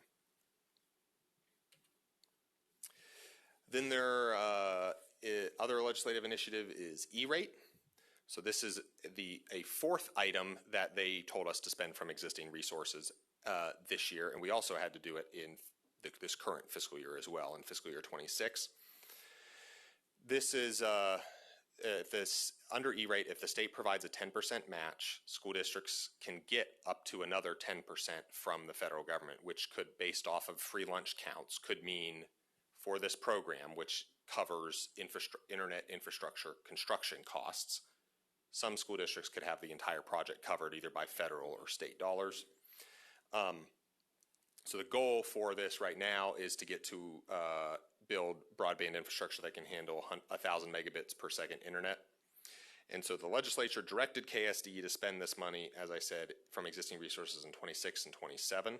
So we've done that, or we're in the process of doing that for 26. 27, again, it'll come out of that reappropriation. There isn't a dedicated funding source for this. The one thing I would note about this is that E-rate itself, the federal funds, come from surcharges or taxes. I don't know can't remember that technical term, that every Kansan pays on their telecommunications bill. So this money, there's a surcharge, the universal service charge, that goes to the federal government and helps fund this work.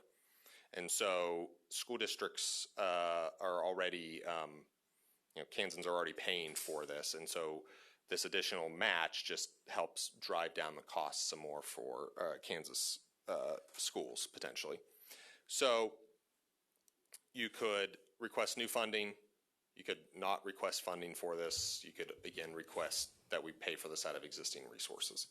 So if everybody's getting a hit on their, is it cell phones too, or just internet? Cell phones, I'd have to, whatever all that is. Yeah. So if we're all getting hit and it's going to wherever it's going, what are they doing with it if it's not coming back to? It's going to other states. Oh. So Kansas school districts draw down about $12 to $13 million a year in E-rate funding. I'm confused. So, sorry. So this is the 10% match. I'm probably getting a little bit ahead of myself too. There's another E-rate request related to to agency administration. Okay. So this is the 10% match for the state to make additional money available for school districts or LEAs. And Frank can probably correct where I am. No, I just have so based on the level of poverty, a district can get up to 80% of this infrastructure project paid for. If the state pays 10%, then the federal government will then pay the other 10%. So if the state doesn't kick in any money, the district has to pay 20%.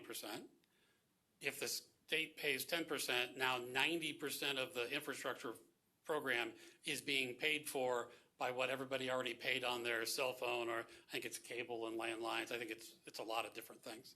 So that's the difference in there. Now, you have to be over 50% poverty to get to that level. If you're at 20% poverty, then it's a lower amount and the district has to kick more in.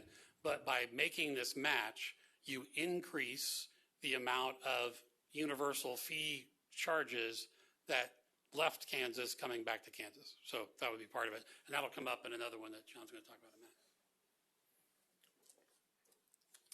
So we've done this on and off with a variety of different funding sources. We used general fund for a while, and then it was federal ARPA dollars, and now it's back to its existing resources. But $500,000 has historically been enough to cover it every single year. And if we didn't use all of it, it would again reappropriate back to the state or not reappropriate, sorry, lapse back to the state general fund. Okay.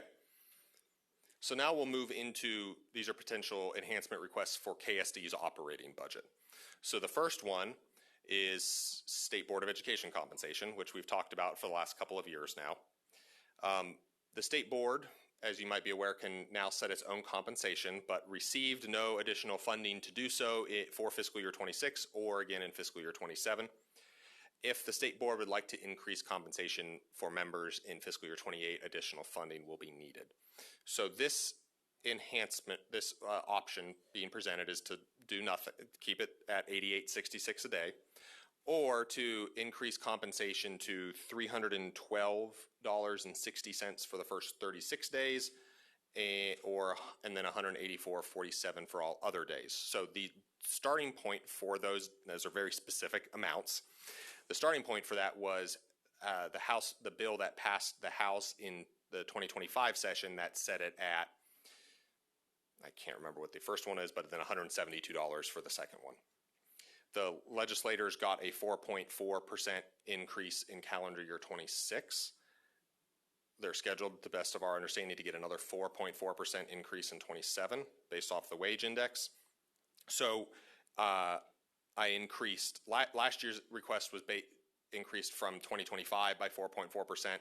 I used that basis to increase it another 4.4%, and that's where you get those dollar amounts. It would cost about $138,500 to do so for board members. To note, this would not affect your subsistence rate that you get for that. It would just affect your actual daily salary.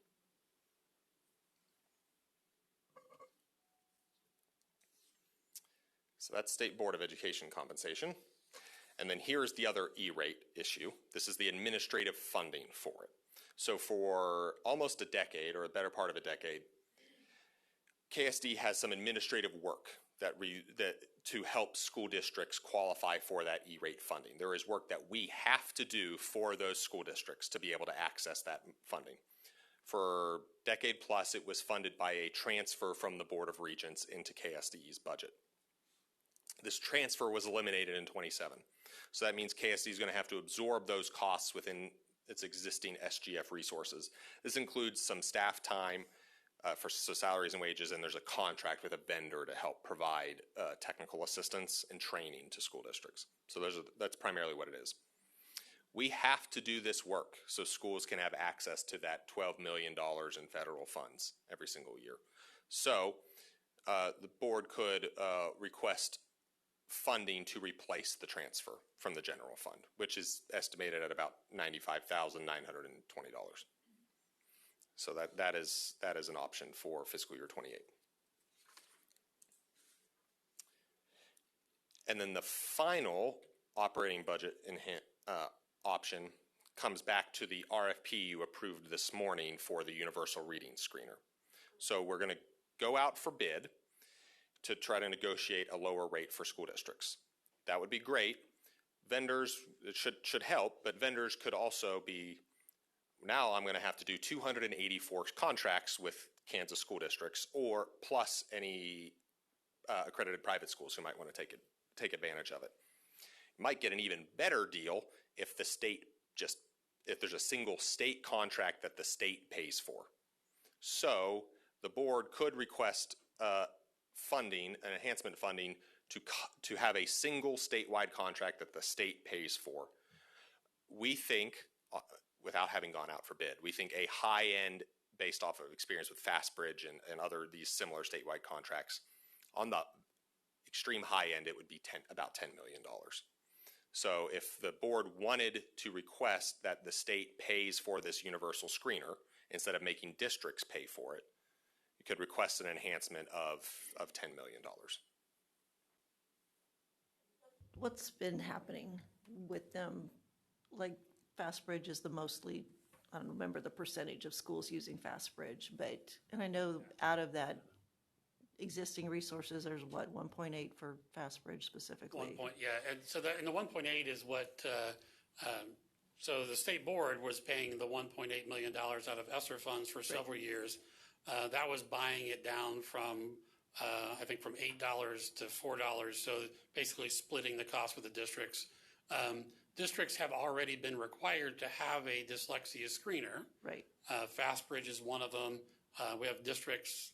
So I would say the majority of districts are using FastBridge. Some of them it's because, well, that's the one that we pay for part of. We have other districts that are not using FastBridge because they don't believe that's the best screener. Right. In this situation, you will be selecting based on the RFP what you think the best screener is. And this is just a way to say, we've tried to pay for this since we required it. We think we should continue to do that. If we're going to require that you do this, especially if we're going to make you change what you had to go to this one, there are costs with that to go in with that. But we can get you the number on, actually when we get the new contract going, because we have to extend that contract, we can let you know in July how many districts are actually using FastBridge as part of that. Okay. And that, Madam Chair, is the last of the prepared budget options we have. And so we'll plan as next July, come back through this and tackle them one by one as the board wants. But if there are other options the board would like to see presented in July, we're happy to add those to this as well. Okay, so if nothing comes to mind now, sooner than later is best. You know, if you would email the commissioner if you have a thought on maybe we should ask for this or that. Could will do, but please do. Do you have anything in the mix of this? No? Okay. Okay. Where are we at? Do we need a break before we, yeah, probably a mental break if nothing else. Okay, let's take a 10-minute before we hit what would be our last agenda item before we get to all of our board stuff. Okay, so we're back at 11:51. Thank you, Dr. Hess and Dr. Harwood. Appreciate that.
Physically, we are back. We're going to have to keep moving here. Oh, there's Michelle. All righty. Next up, well, look at you. Oh, we just get to see your lovely face. So the good news is this is the last presentation that I have this month. Of course, it's the last one of the session, so that kind of makes sense too. But so yes, I am here once again to talk about public innovative districts. So I'm going to try to do a little bit of history, just because I think there might only be one of you, and I won't look over that direction, that might have some history with this at all. And then so walk you through that, and then talk a little bit about the current application and what the board's role in all that is. Dr. Pitch from Wabaunsee is here, so I'm going to go through this part, but if you have questions about the specifics of the application, he would be here to answer those, because it wasn't my application, so I shouldn't. All right, so first of all, so there's Coalition for Innovative Districts Act. It's KSA 724221 through 4230, and it sets up the Coalition of Innovative Districts, defines a bunch of things. So just in short, the purpose of the act or the statute is to allow exemptions from certain laws, rules, and regulations identified districts. So if you go back to the history, there was some of that districts were saying we can't innovate, we can't do the things we want to do because of all of these regulations. Okay? So how it started, the law passed in 2013, and so then in the 2013 session, so this state board put together the process for the applications during 2013. The first applications were due by December 1st of 2013. So the history of the coalition. So the state board in November 2013 received those. First coalition board was established with McPherson and Concordia. So the McPherson part might sound familiar because Dr. Watson was the superintendent there at that time. And then I believe he was the first chair of the first coalition. So that's all started in 2014. It grew to 6 districts by 2016, but then in 2017, the coalition disbanded, and the districts actually, so there is a process where a district can request to no longer be a member. And so there has not been a coalition board or any members of the innovative public school district since 2017. And that's why. So most of you were not on the board on 2017. That's what that says. So for 9 years. All right. So what has changed? So why are we talking about this now? So during the 26th legislative session, which went from January to April, there was House Bill 2402. It amended one part of the bill or of the statute that moved the application deadline from December 1st to May 1st. So otherwise, by the time the session started, the application deadline had already passed. And then it changed the state board's consideration from 90 days to 45 days. So one of the things we're going to have to talk about is that you will have to suspend your rules to take action on this today, unless you say that I reminded you during the legislative update last month that you're going to have to do this. I think you should suspend the rules to take action, just because it wasn't really a receive item at that time. There weren't any other changes made to the statute. Everything else is exactly the same it was.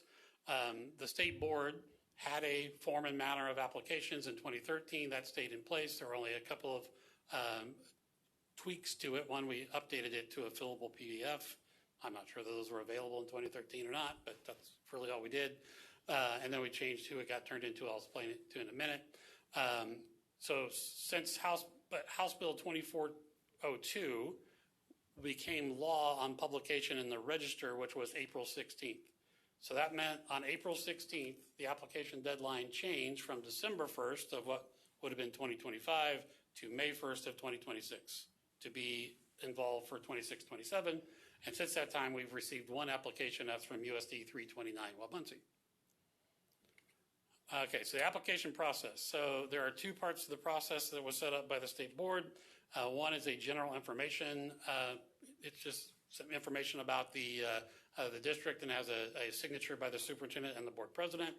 And then there is a narrative, which on the state board's part said couldn't be longer than 10 pages. And then there was a series of things that needed to be addressed. I will tell you that everything except for the last sub-bullet is taken almost word from statute. So the district needs to explain their current educational programs, describe how they've gotten parental and community support. They need to have a specific goal and measurable outcomes to be obtained. This is what we're trying. This is what's going to happen. And then they need to explain how they're going to measure it, evaluate, and report. And then the one other thing that the state board asked for in their process was, tell us which laws, rules, and regulations you want to be exempted from. The rest of it is straight from the statute. So the one thing that did change, and this is maybe I probably ought to start with this one, since there is not a coalition board now, the process actually is you apply to the coalition board, and if they approve it, then it comes to the state board for approval, and then you can become an innovative public school district. Without a coalition board, the first two applications have to be approved by the governor and the chairs of Senate and House Ed. 2 or the 3 have to agree to do that. And did they fix that when they amended? No, that's all part. That's Oh, all it still. was already. Yeah, it's all Okay. still there. That's all. That's always been the case. Okay. So the only thing that we really changed about the application is in 2013, the applications went directly to the governor's office. In consultation with the governor's office, they said, can you collect them and then send them to us? And so they were to be sent to me, and then I forward them on to the governor's office.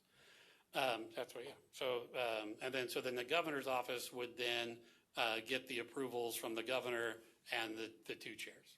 That was the plan that we came up with. So USD 329's application was part 2. So the narrative part was sent to Deborah on April 28th. I reached out after that to say, hey, you need this part 1. And then I did not hear back until I asked again on May 4th. And then I got part 1. And then I put those together and sent them to the governor's office. As I think I told you when I sent you the application, the district reached out to get those approvals.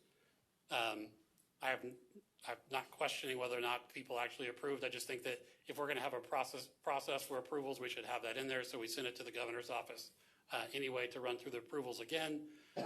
And then on the 28th, I got word back from the governor's office that there was approval from the governor and both Senator Erickson and Representative Estes, who are the chairs.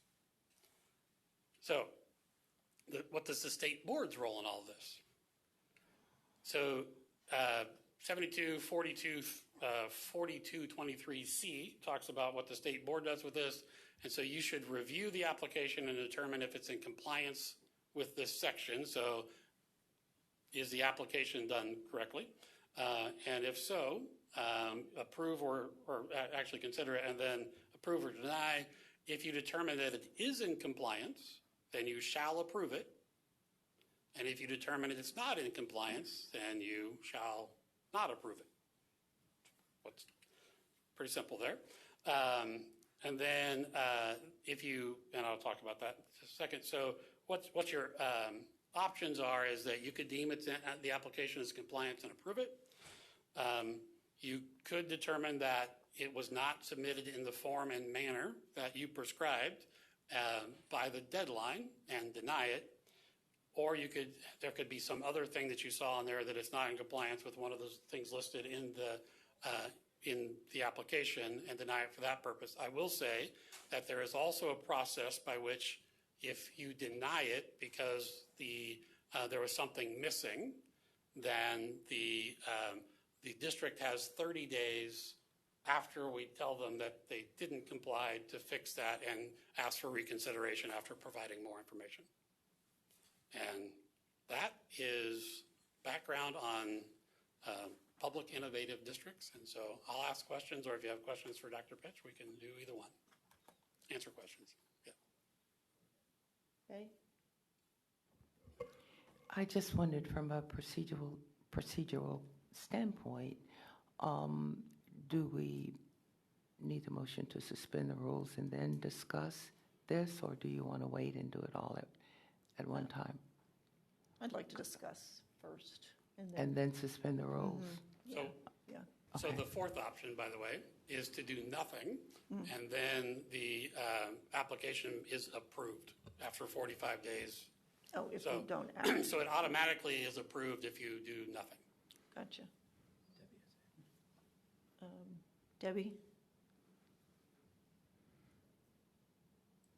Thank you, Madam Chair. So, Dr. Harwood, I did ask the superintendent for the copies of the timeline because I was trying to follow that. And one thing I'm seeing is it's actually April 30th, so it's only the day before, not April 29, the emails, because I've got the emails. But on April 30th, then, what I do have it written is acceptance of the application and the statement, and that, and I quote, I would not invalidate the application because apparently the issue was that they just had more than 10 pages. So they had, and I think some of those were slides or something like that. So it was,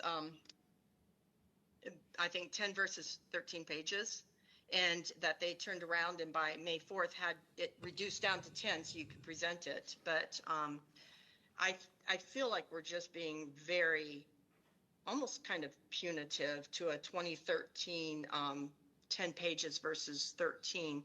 But the fact that it was Board member, all still Dr. talking. Harwood has done is tell us the timeline and what has happened. He hasn't suggested Right, and anything. I've got April 30 as a timeline and the statement, I would not invalidate the application. So if I were a superintendent receiving that communication that I would not invalidate the application, I would say, oh, okay, you're just wanting me to clean it up, not anything like timeline related at this point. It's just a matter of making sure that you have something that's 10 pages on the record for us.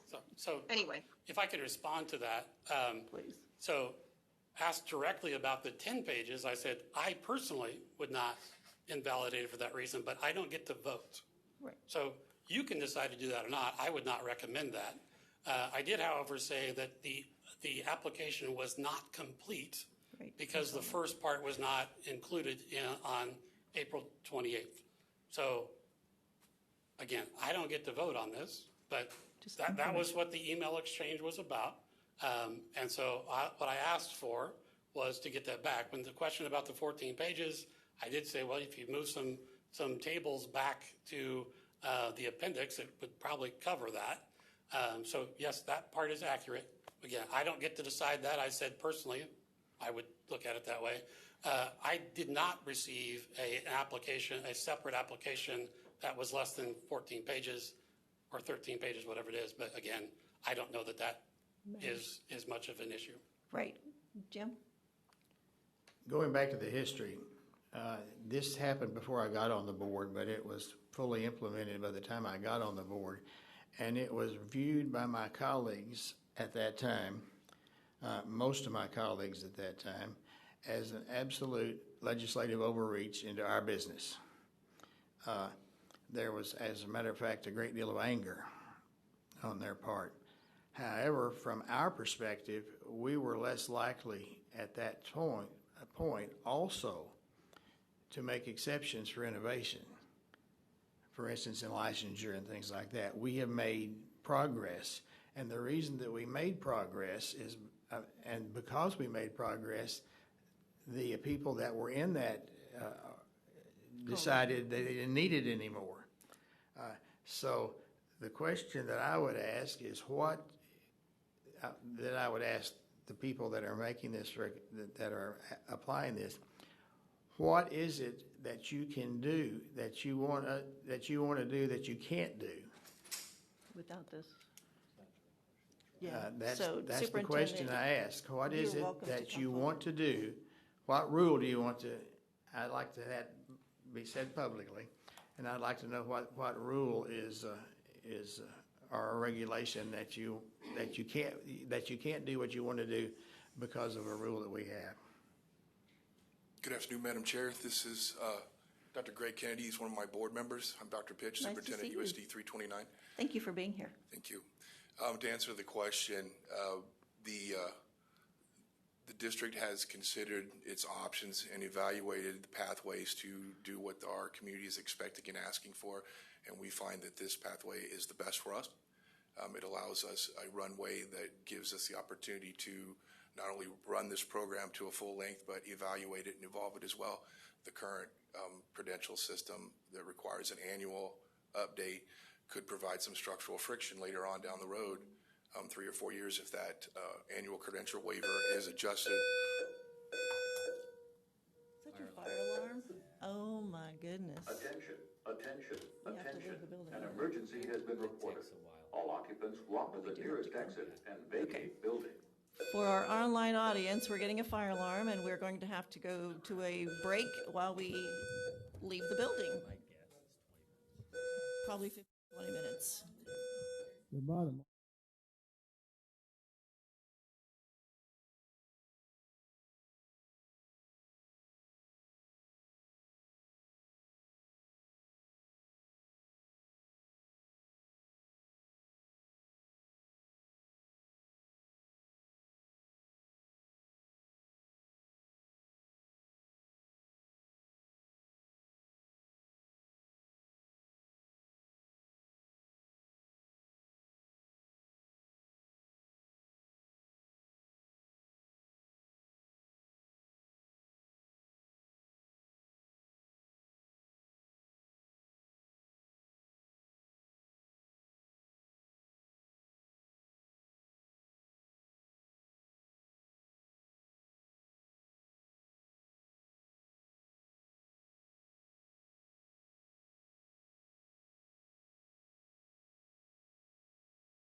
back after our lovely stint outside with the fire alarm and the wind and the heat and the humidity.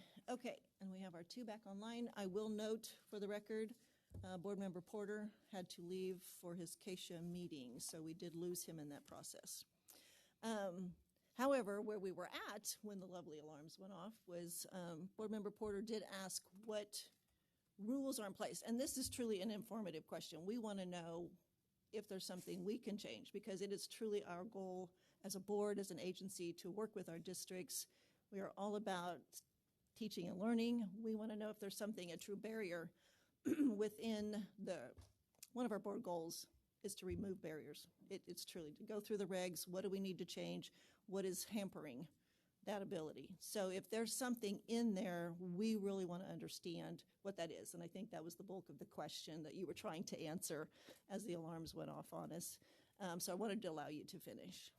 Yes, ma'am. So, as I said before, after evaluating the current systems that are in place and all options, we're choosing the district innovation as the correct pathway for our district. This is primarily because the credentialing system requires an annual review and a re-up. And we are requesting a longer runway so that we can fully develop this program and evaluate it. An annual credential upgrade could run into problems 1 to 2 to 3 years down the line if KSDE changes its methodology. So we feel that this is the appropriate way to handle what our community is asking for. Okay, so I want to make sure I understood what you said. So right now, you're more concerned about 2 or 3 years down the road? Is that what I heard? If something changing? I'm concerned about the appropriate runway to ensure that we can fully implement this program. Okay. Beryl, did you have a question? Yes, thank you, Madam Chair. Dr. Pitch, I noticed in the application you were requesting relief in 2 specific areas. And so just for my own clarification, possibly for others, are you requesting that unlicensed professionals be able to teach your students, and that would be where you want to vary from existing policy? I did see it said you would have licensed teachers working alongside them.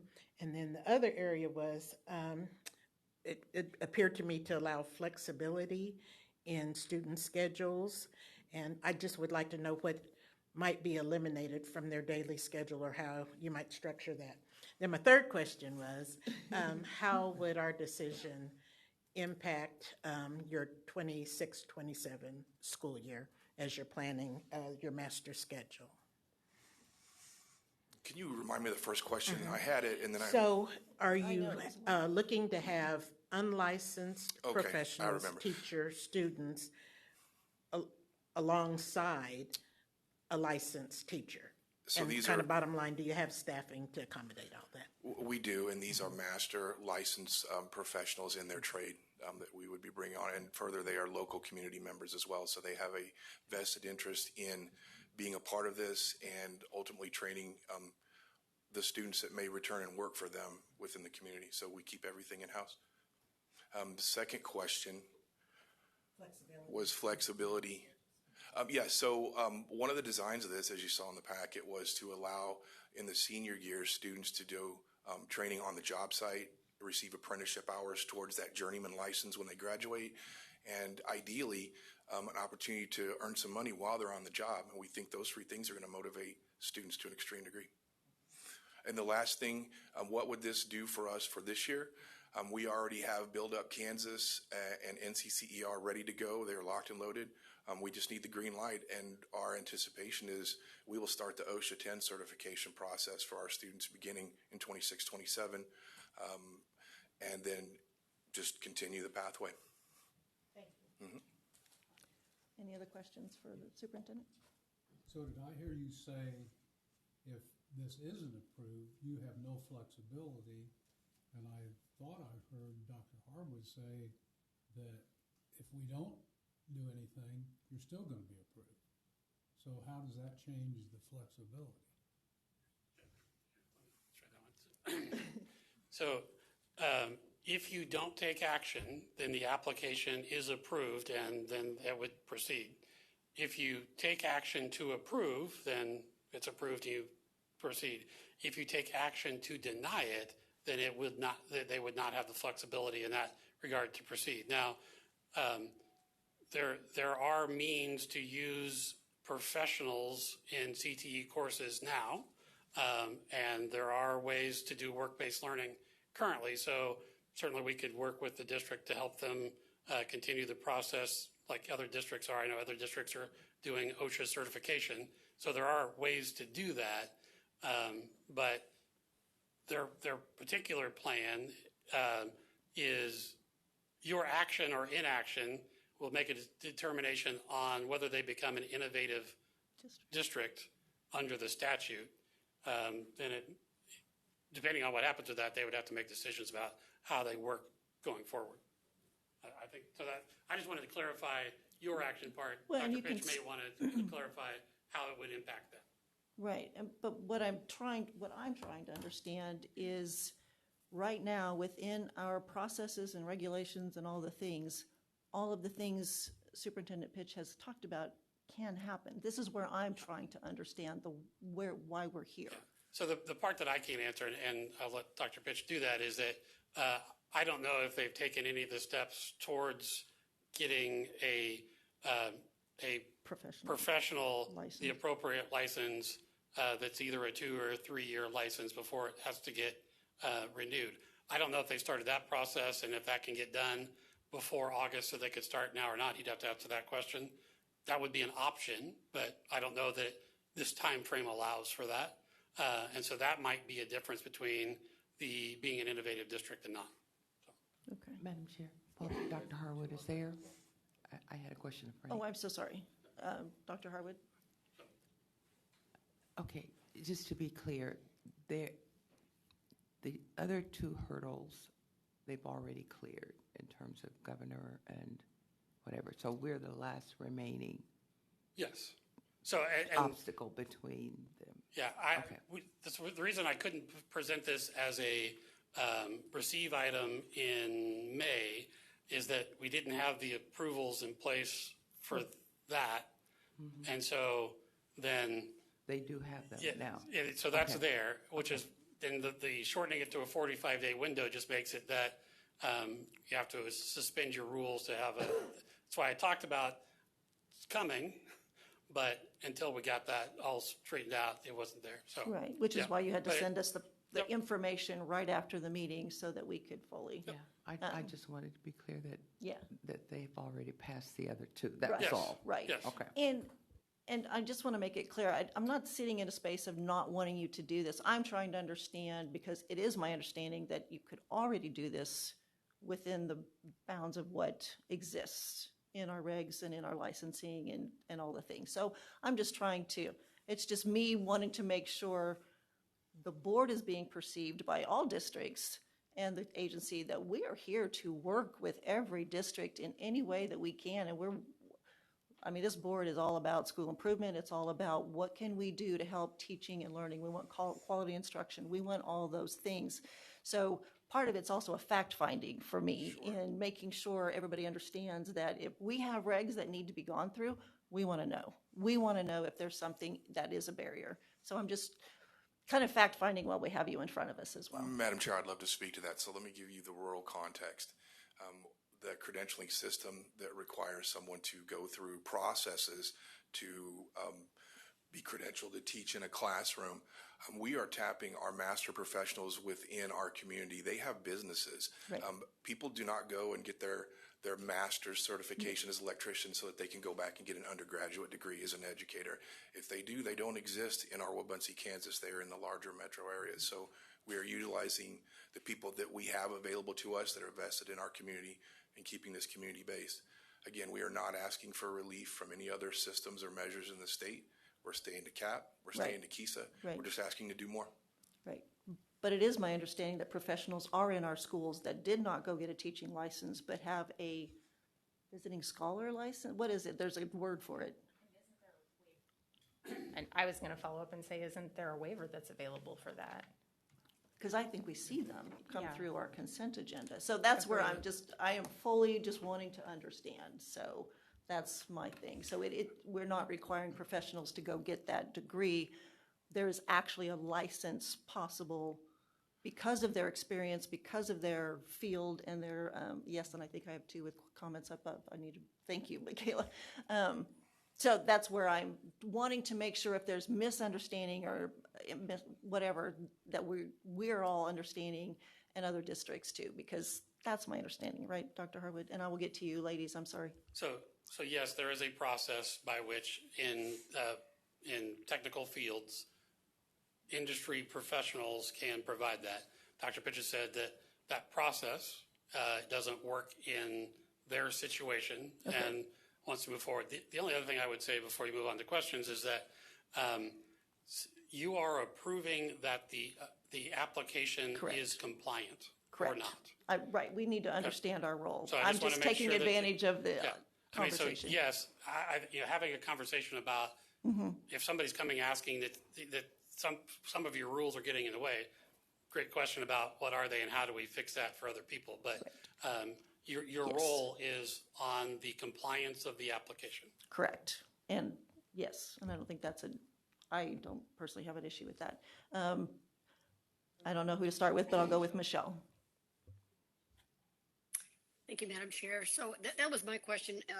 So are we voting to suspend the rules, or if we don't do anything, it happens regardless in 45 days? I mean, they get it no matter what. So either vote to suspend the rules to adopt it, so we could vote on this today. That has to happen first, or do we not do anything and then they get it no matter what in 45 days because the other two entities approved it? So I guess it's where we as a board need to decide how we want to handle our end of it. That's a valid yes. Debbie? Thank you, Madam Chair. First of all, Dr. Pitch, I just wanted to tell you, my son, when I homeschooled him the last 3 years of high school, we did this exact same thing. He did his journeyman electrician license. He's successful. He actually has his master's license as an electrician. And I just couldn't be more proud, and I was glad for the experience that he got for that. So I just wanted to tell you, I think that you're doing a great thing as we roll out work keys and have our own little bumps in the road. I feel rather bad that you're kind of caught with us getting caught off guard with our 2013 rules, and that you didn't get a very good timely notice of that. But I hope that you do the best with this. I hope that your school gets to take on this opportunity, and I just applaud you for what you're doing for the kids to give them what I was able to give for my son. Thank you. Okay, so what do we want to do? Do you need to, I'm sorry, I thought I had you before. Melanie? Go ahead, I'll wait. No, so just because it's gone a little crazy. So the board's action, so if you are going to take action on this at all, I think you need to suspend the rules to do that. Right. You only need to do that if you are going to take action. Correct. If you take no action, by statute, the application is approved after 45 days. That's sometime either at the end of this week or next week. I can't remember when it is. If you suspend the rules and take action, you have two different actions. One is to approve and one is to deny. Right. And then depending on the reason you deny it, there may be a process for reconsideration. Gotcha. Okay. Melanie? Thank you, Madam Chair. Recognizing that the application appears to be complete, I just wanted to ask, we all got the same packet of information.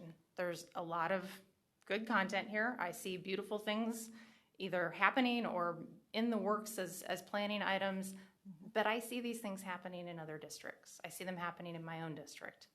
I'm putting you on the spot just because you're here, and so I'm hoping that, like others, you'll go along with the conversation. Can you help me understand what we could do better? And I have a very specific question. You talked about the instructional time and seat time flexibility under KSA 72-3115.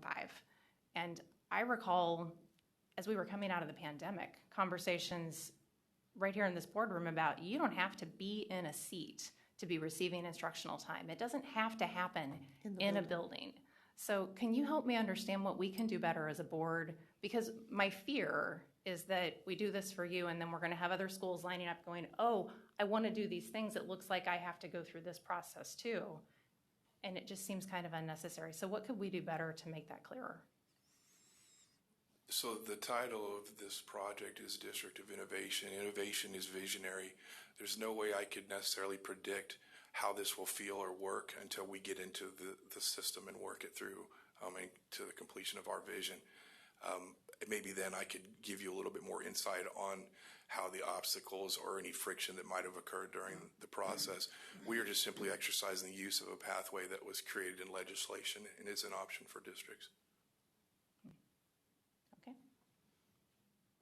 Dennis, did you have a question? Yes, I love the idea of a district being innovative. And I think I'm ready to make suspend the rule motion. That's fine. Because I think what we do here, we're sending a message that the locals, boards and stuff should be free to do what they need to do for their community. I think that's a message. But the conversation we're trying to have is that we believe that's already possible, so we're trying to understand where the rub is. Correct. So that's what we're saying, because we do have schools who are doing these exact things, so we're just trying to understand. Yeah. I just want to agree with their initiative. Sure. That's mainly That's fine. where I'm coming from. Okay. So if I can make a motion. Well, I think Betty wanted to. Are you all about it, Betty? Or can he? She's our motion maker, so. We do have two motions, so which one do you want? Okay. If you don't mind, I mean, I can make my comment and allow you, but, okay.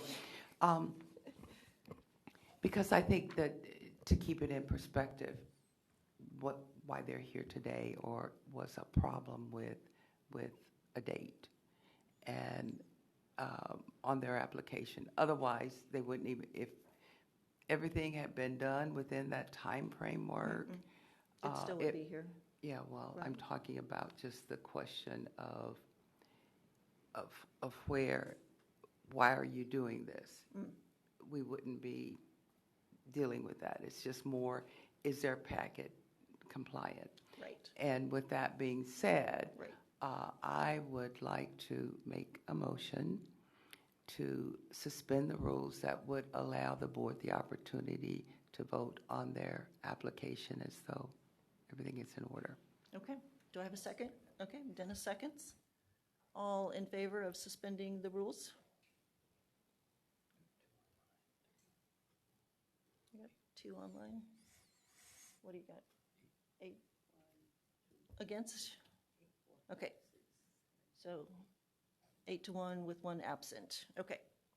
And then, Dennis, did you want to make the actual motion then?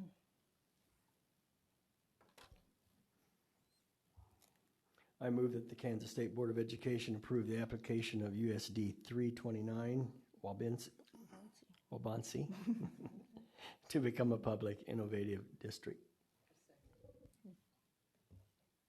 Earl, Betty, whichever one you want to write down, seconds that. All in favor? And opposed? Okay, 8-1 with 1 absent. Okay, thank you for coming today. We appreciate it. Thank you, Madam Chair. Thank you, Board. Okay, where did my agenda go? Now I got to see if I have my brains about me. Do I have a chair report?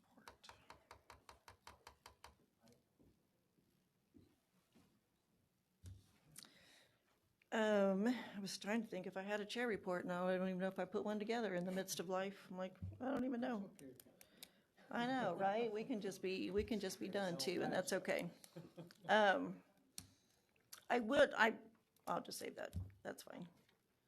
Did we have any committee reports? I mean, the PSB always gets to do mine for me, so Shane comes up and tells you what we've been talking about in Professional Standards Board, so I don't have to worry about that part. Beryl, did you want to share? Because I know you had the Accreditation Advisory Council. Attended the Accreditation Advisory Council. Jay Scott was the moderator for that meeting, talked a lot about what he shared this morning, and so I think districts are excited perhaps, about being able to participate in something that they see as beneficial. So. Yeah, yeah, it's a good thing. Anybody else? Melanie?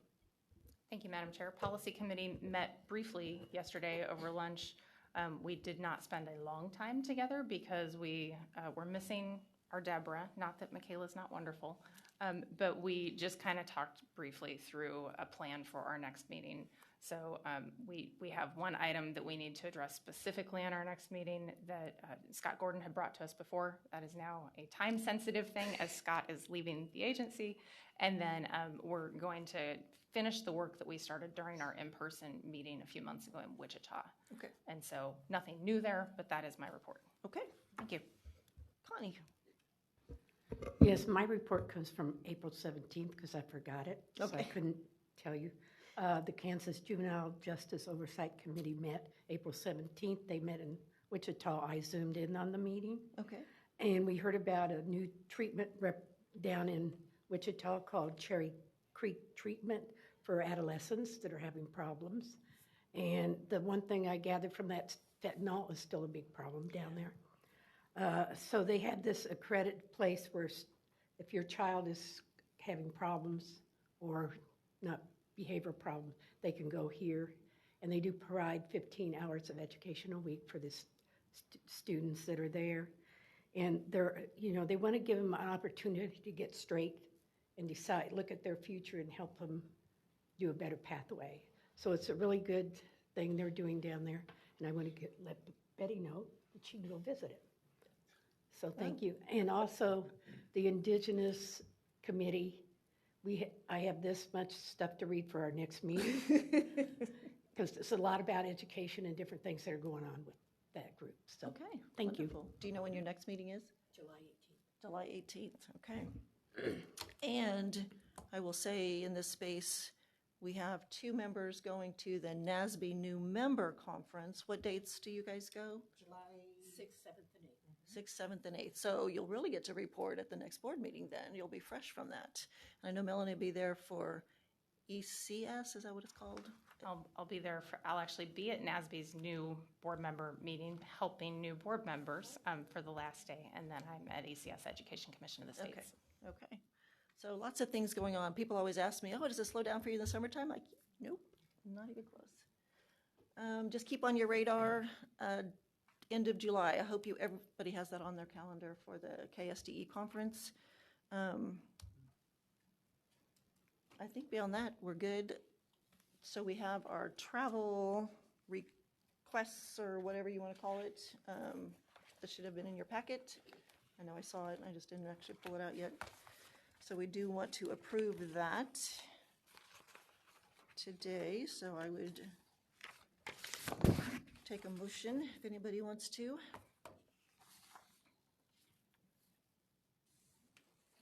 So moved. Second, Betty? Oh, sorry. Yes, ma'am. I just want to make sure that my ECS is on there and I'm not seeing it right now. So Okay. that is all. I've said it out loud. So we want to make sure, yeah, it's not, is it? Okay. So Since it's out of state, I just wanted to make sure that it was got written you. down. But you did say Yeah. it out loud. Gotcha. Okay, great. So that addition, anything else? Okay, all in favor? Okay, that'd be a 9-0 vote. Perfect. Take it with me. Okay, I want to do future agenda requests first. Does anybody have anything? We got lots always coming at us, but Miss Betty, and then Connie, and then Michelle. The Santa Fe presentation just brought something I'd love to hear more from. And there are so many pillars of TASN. And I think the Kansas Learning at Technical KLN. assistance, is that what you're trying to get the Which test one that? KLN and That's what it was. Yeah, I would love to have a understanding.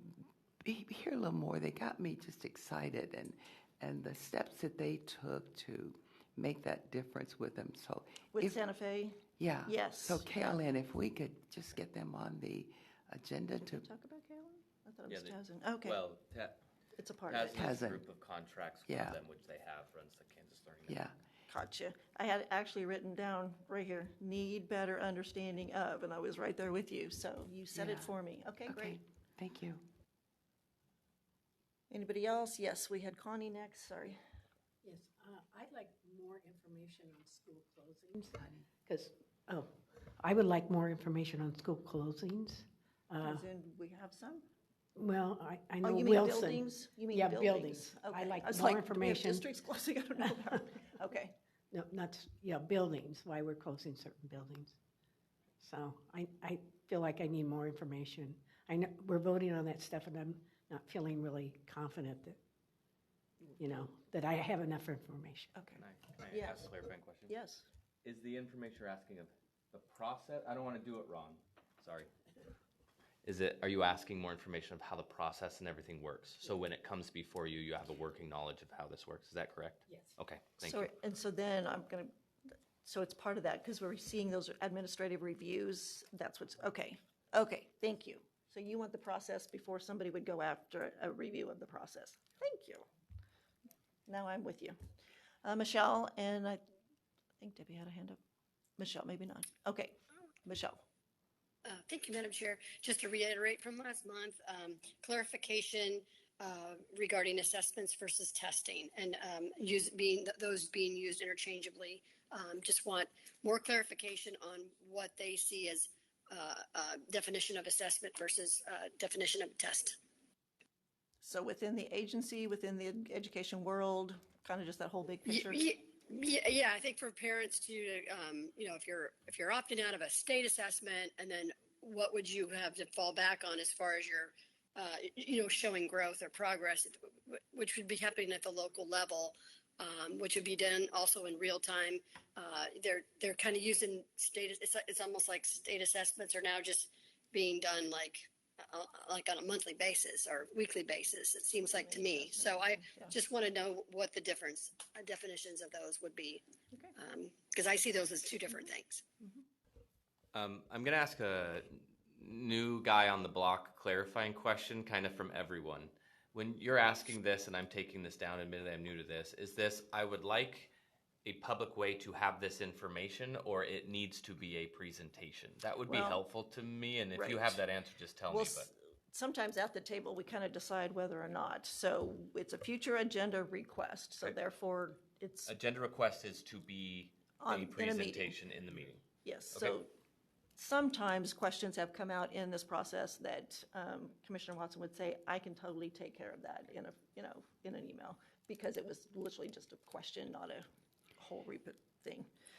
But what I'm hearing, what I would say would be agenda requests. So for each one of these school buildings closing, I didn't write that down.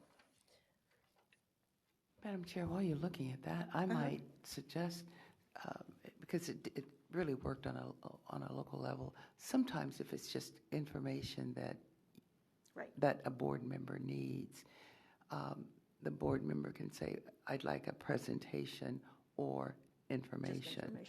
And that might be something that we as board members could do better, just saying a presentation on this or information on that, which would help you.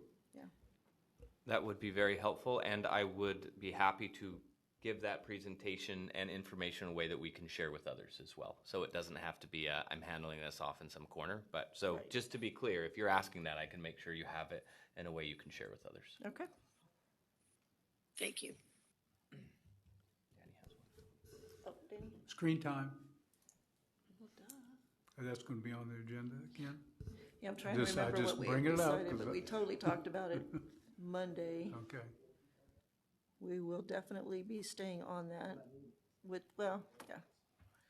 yeah, we're going to build it. I think we're going to try to build it into a little bit of an extended agenda for July on our Wednesday, maybe just go an extra hour or two. Just skip the fire alarm and do it then. Right. Fire alarms And since that gets my mind finally clicked in, so I want to have more conversation about opt-in versus opt-out. Okay.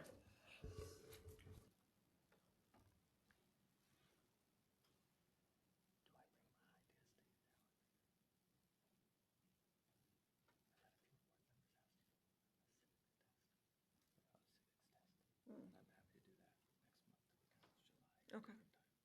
Yeah, let's do this. Next one. No, let's just do it. Okay. Now that we're, I think, through all that, I want to say that part of my, Danny's the big pusher on the board comments, and part of my love of them is I would love to hear any reflections on the meeting we just had. Whether it was a presentation, something you learned, or an overall impression of how, I don't know, just that's kind of my hope in these is what did you feel like you really got out of the last couple of days, 3 days for us now, of what was before you and how that presented partially to give, us as we're building the agenda, just an overall idea, like, was it like, that was horrible and please don't do whatever again? Like, certain different things in that. I am always impressed, and I know sometimes Deborah's literally working very hard to make it happen that way. Some of the timings of the presentations, they just roll together so well, and sometimes I think it just happens. But with Santa Fe Trail, I mean, it was such a clear picture of school improvement and how it is working, and that whole collaboration and taking the time and having those building and district conversations and, making that important. So to me, they just encapsulated what KEIS is about. And so things like that, they give me a lot of hope in the midst of things. Melanie, I'm sorry, just a sec.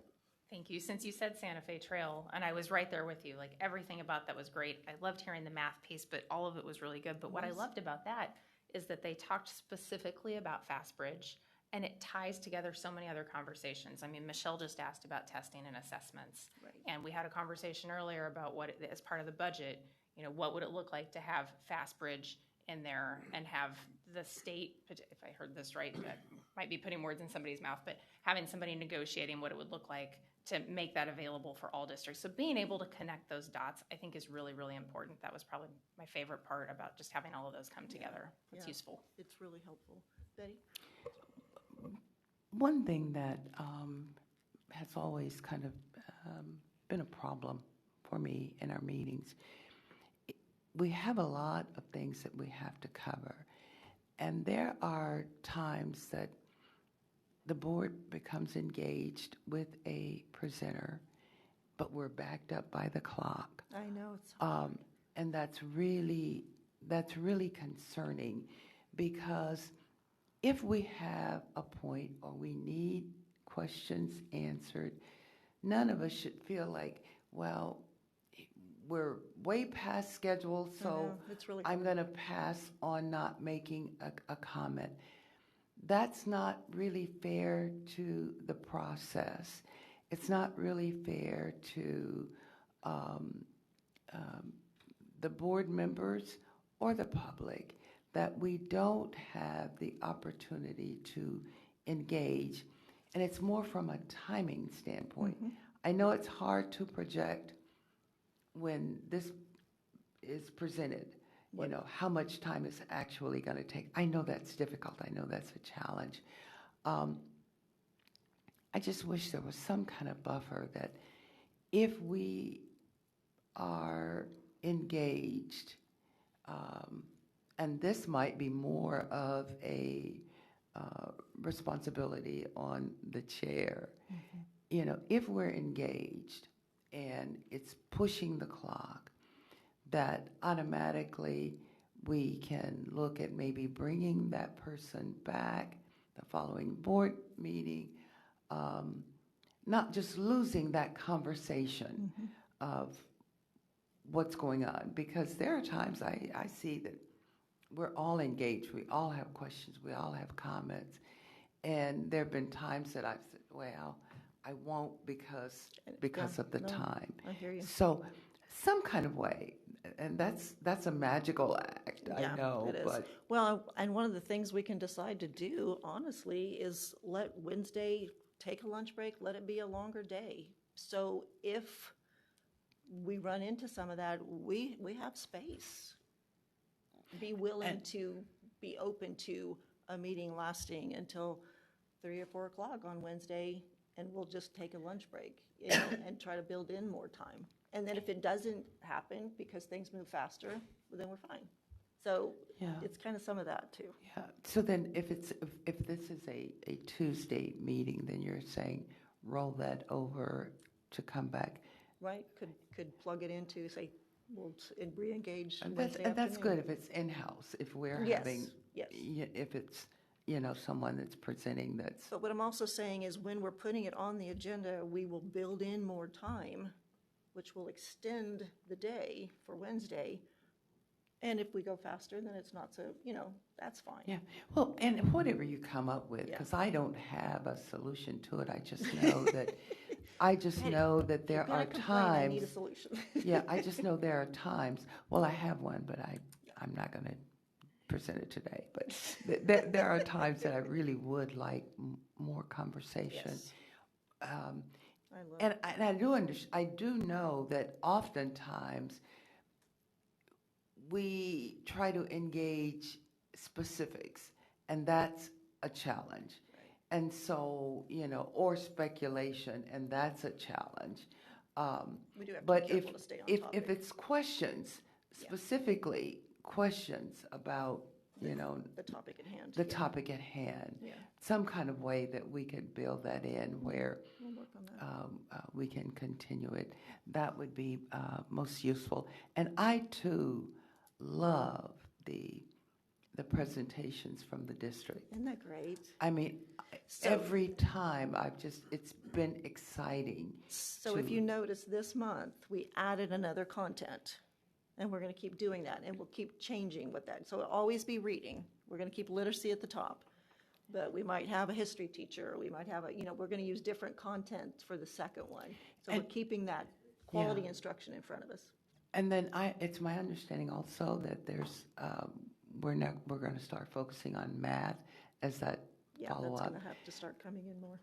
Okay, so that's going to start. It's where we're going to treat the math initiative just like we're doing literacy. Yes, that has to come. Okay. I don't have a timeline for you, but that is very much at the forefront. Okay, all right. Conversation. Michelle. Well, thank you, Madam Chair. I liked yesterday how we pivoted, moved Shane up because we had a little more time before lunch. We moved, I don't know how that worked for the public, if they were planning on listening in the afternoon, but it worked as far as moving those two items up before lunch so that we could have a little more time in the afternoon. I will tell you that the end of the day was a very heavy lift as far as like it was. That was a deep thing that happened at the end of the day when you're very exhausted. So that was very, very heavy.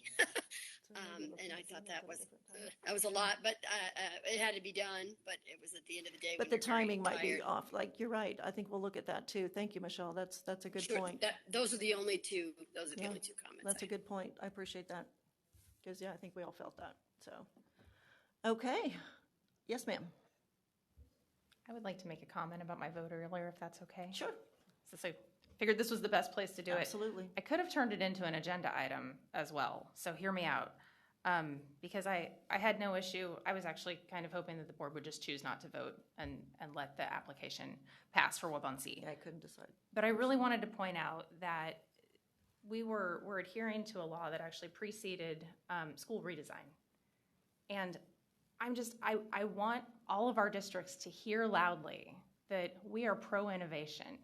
Yes. And we want them to be thinking outside the box. Yes. And so I don't want them to look at that and go, oh, now I have to go through this process. I feel bad that Wabunsee had to go through even putting the packet together, right? It's like, no, you can do this. Yeah. So maybe that is a future agenda item where we talk about that flexibility. Yeah, maybe it is. But I just wanted to say, I kind of just wanted to let this one go and let the application get approved. But I hope that this isn't going to mean that we're going to have an influx of districts going, oh, we need to do this, because I didn't see anything in there that they couldn't do already. Thank you, Madam Chair. Dennis.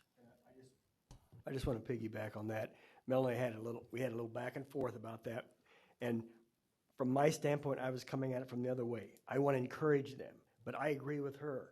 I think we need, if we need to just somehow redo that whole process so that they can feel free to do whatever they want to do and then report to us or something. I don't know what that would look like, but Well, I agree what she's saying with that being a cumbersome. It may be a stumbling block. Let's not make them report. No. I'm with you 100%. No, because it all I comes don't through wanna all make the 'em other, report. all the other means we have. Because they have so many are gonna reports check they that. have to do now anyway. Yeah, no, not that, yeah, honestly, what it came down to me is, this is our role in this motion, so fine. But I am left very confused about the why. I still do not understand, because my understanding is completely, this did not need a special thing. We have all the things in place to do this. So I don't know where the disconnect is, but I'm with you, really crying out to districts, please know. If it's not there, for goodness sakes, engage with us and let's have that conversation so we can try to make that happen for them. Because we do see this across districts, across the state. Yes, ma'am. That reminded me of something I thought about yesterday. Could we have Dr. Schmidling share with us the curriculum for our leadership programs in universities? Because my concern, as some of the conversation happened yesterday, was that we have expectations for teachers, for outcomes for students, but what about the instructional leaders in the building, all the way from district level on down? I did adjunct teaching for Washburn for about 4 or 5 years, and because I knew what was needed in the school, I had to adjust my instruction so that they would have that level of preparation. And I'm concerned that we're training the foot soldiers, but not the generals. Yeah. And so maybe if that's something, because I know she brings us the curriculum from universities. Well, and what we're seeing is standards. Standard, right, but what standards are part of So then there's what the curriculum that falls under that. Well, no standards, and I suppose Yeah. that would be the better word. You know, How are they being trained? Because it's a licensing thing, right? It is. It's a whole separate license. Yes. So yes, we will dig into that and probably get Shane to pull us together something. He'll love us for that. Okay, and second thing. Yes. I loved Dr. Steele's clear, concise outline of our direction, maybe for at least the next 5 years. And this doesn't have to be a curriculum item, but just as a reflection of something that resonated with me. If there was a way that everything funneled through that, I think personally, there's no reason why everybody couldn't be aligned to following that vision. Right. So I don't know. I don't know how he could do it or how he could tell the story or how he could, get it out there, but it was just refreshing to say, okay, all the clutter is eliminated. This makes so much sense. So it was very good. So you can buy her a present later. I know, I'm just teasing. Okay. Good discussion. Thank you for not being out the door mentally before we ended, so I appreciate that. It was a long 3 days, but Betty's ready to run, I know. It was a long 3 days. It was a lot of good discussion, a lot of hard work, and thank you so much. Yes, Mayor? I'm sorry. One thing that I did want to say, yesterday evening, just a welcome to the new superintendents, and it was a great opportunity, meeting with them, and I so appreciate that being put on, so just a shout out for that. I love that thank you for the invitation at USA, KSSA with GA Bowie. It's such a joy to be able to, and they schedule this on purpose at this time so that we can come and join them. And so I really appreciate that they, encourage that engagement so we can get with the new superintendents. It was really fun, and they serve you good food. So there you go. Okay, did you have something? You sure you don't have any closing remarks you would like to give, sir? It was a great experience. Thank you. I'm going to try again as we keep working through the 90 days. What's the best way to get information to the board? So give me a little bit of grace here as I try to make sure the things I need you all to hear, you're hearing, but I need you to know. I like hearing from you, and some of you reached out and said, I need to hear this, and I think other board members do. And then it's just keep crafting that so we're the most effective we can on communication. So we'll keep playing with there. But I thought the board ran well. There's improvement on all of our parts, so let's keep the feedback going to the best we can be. So Yes, thank you, everyone. absolutely. Thank you. And we are adjourned. Oh.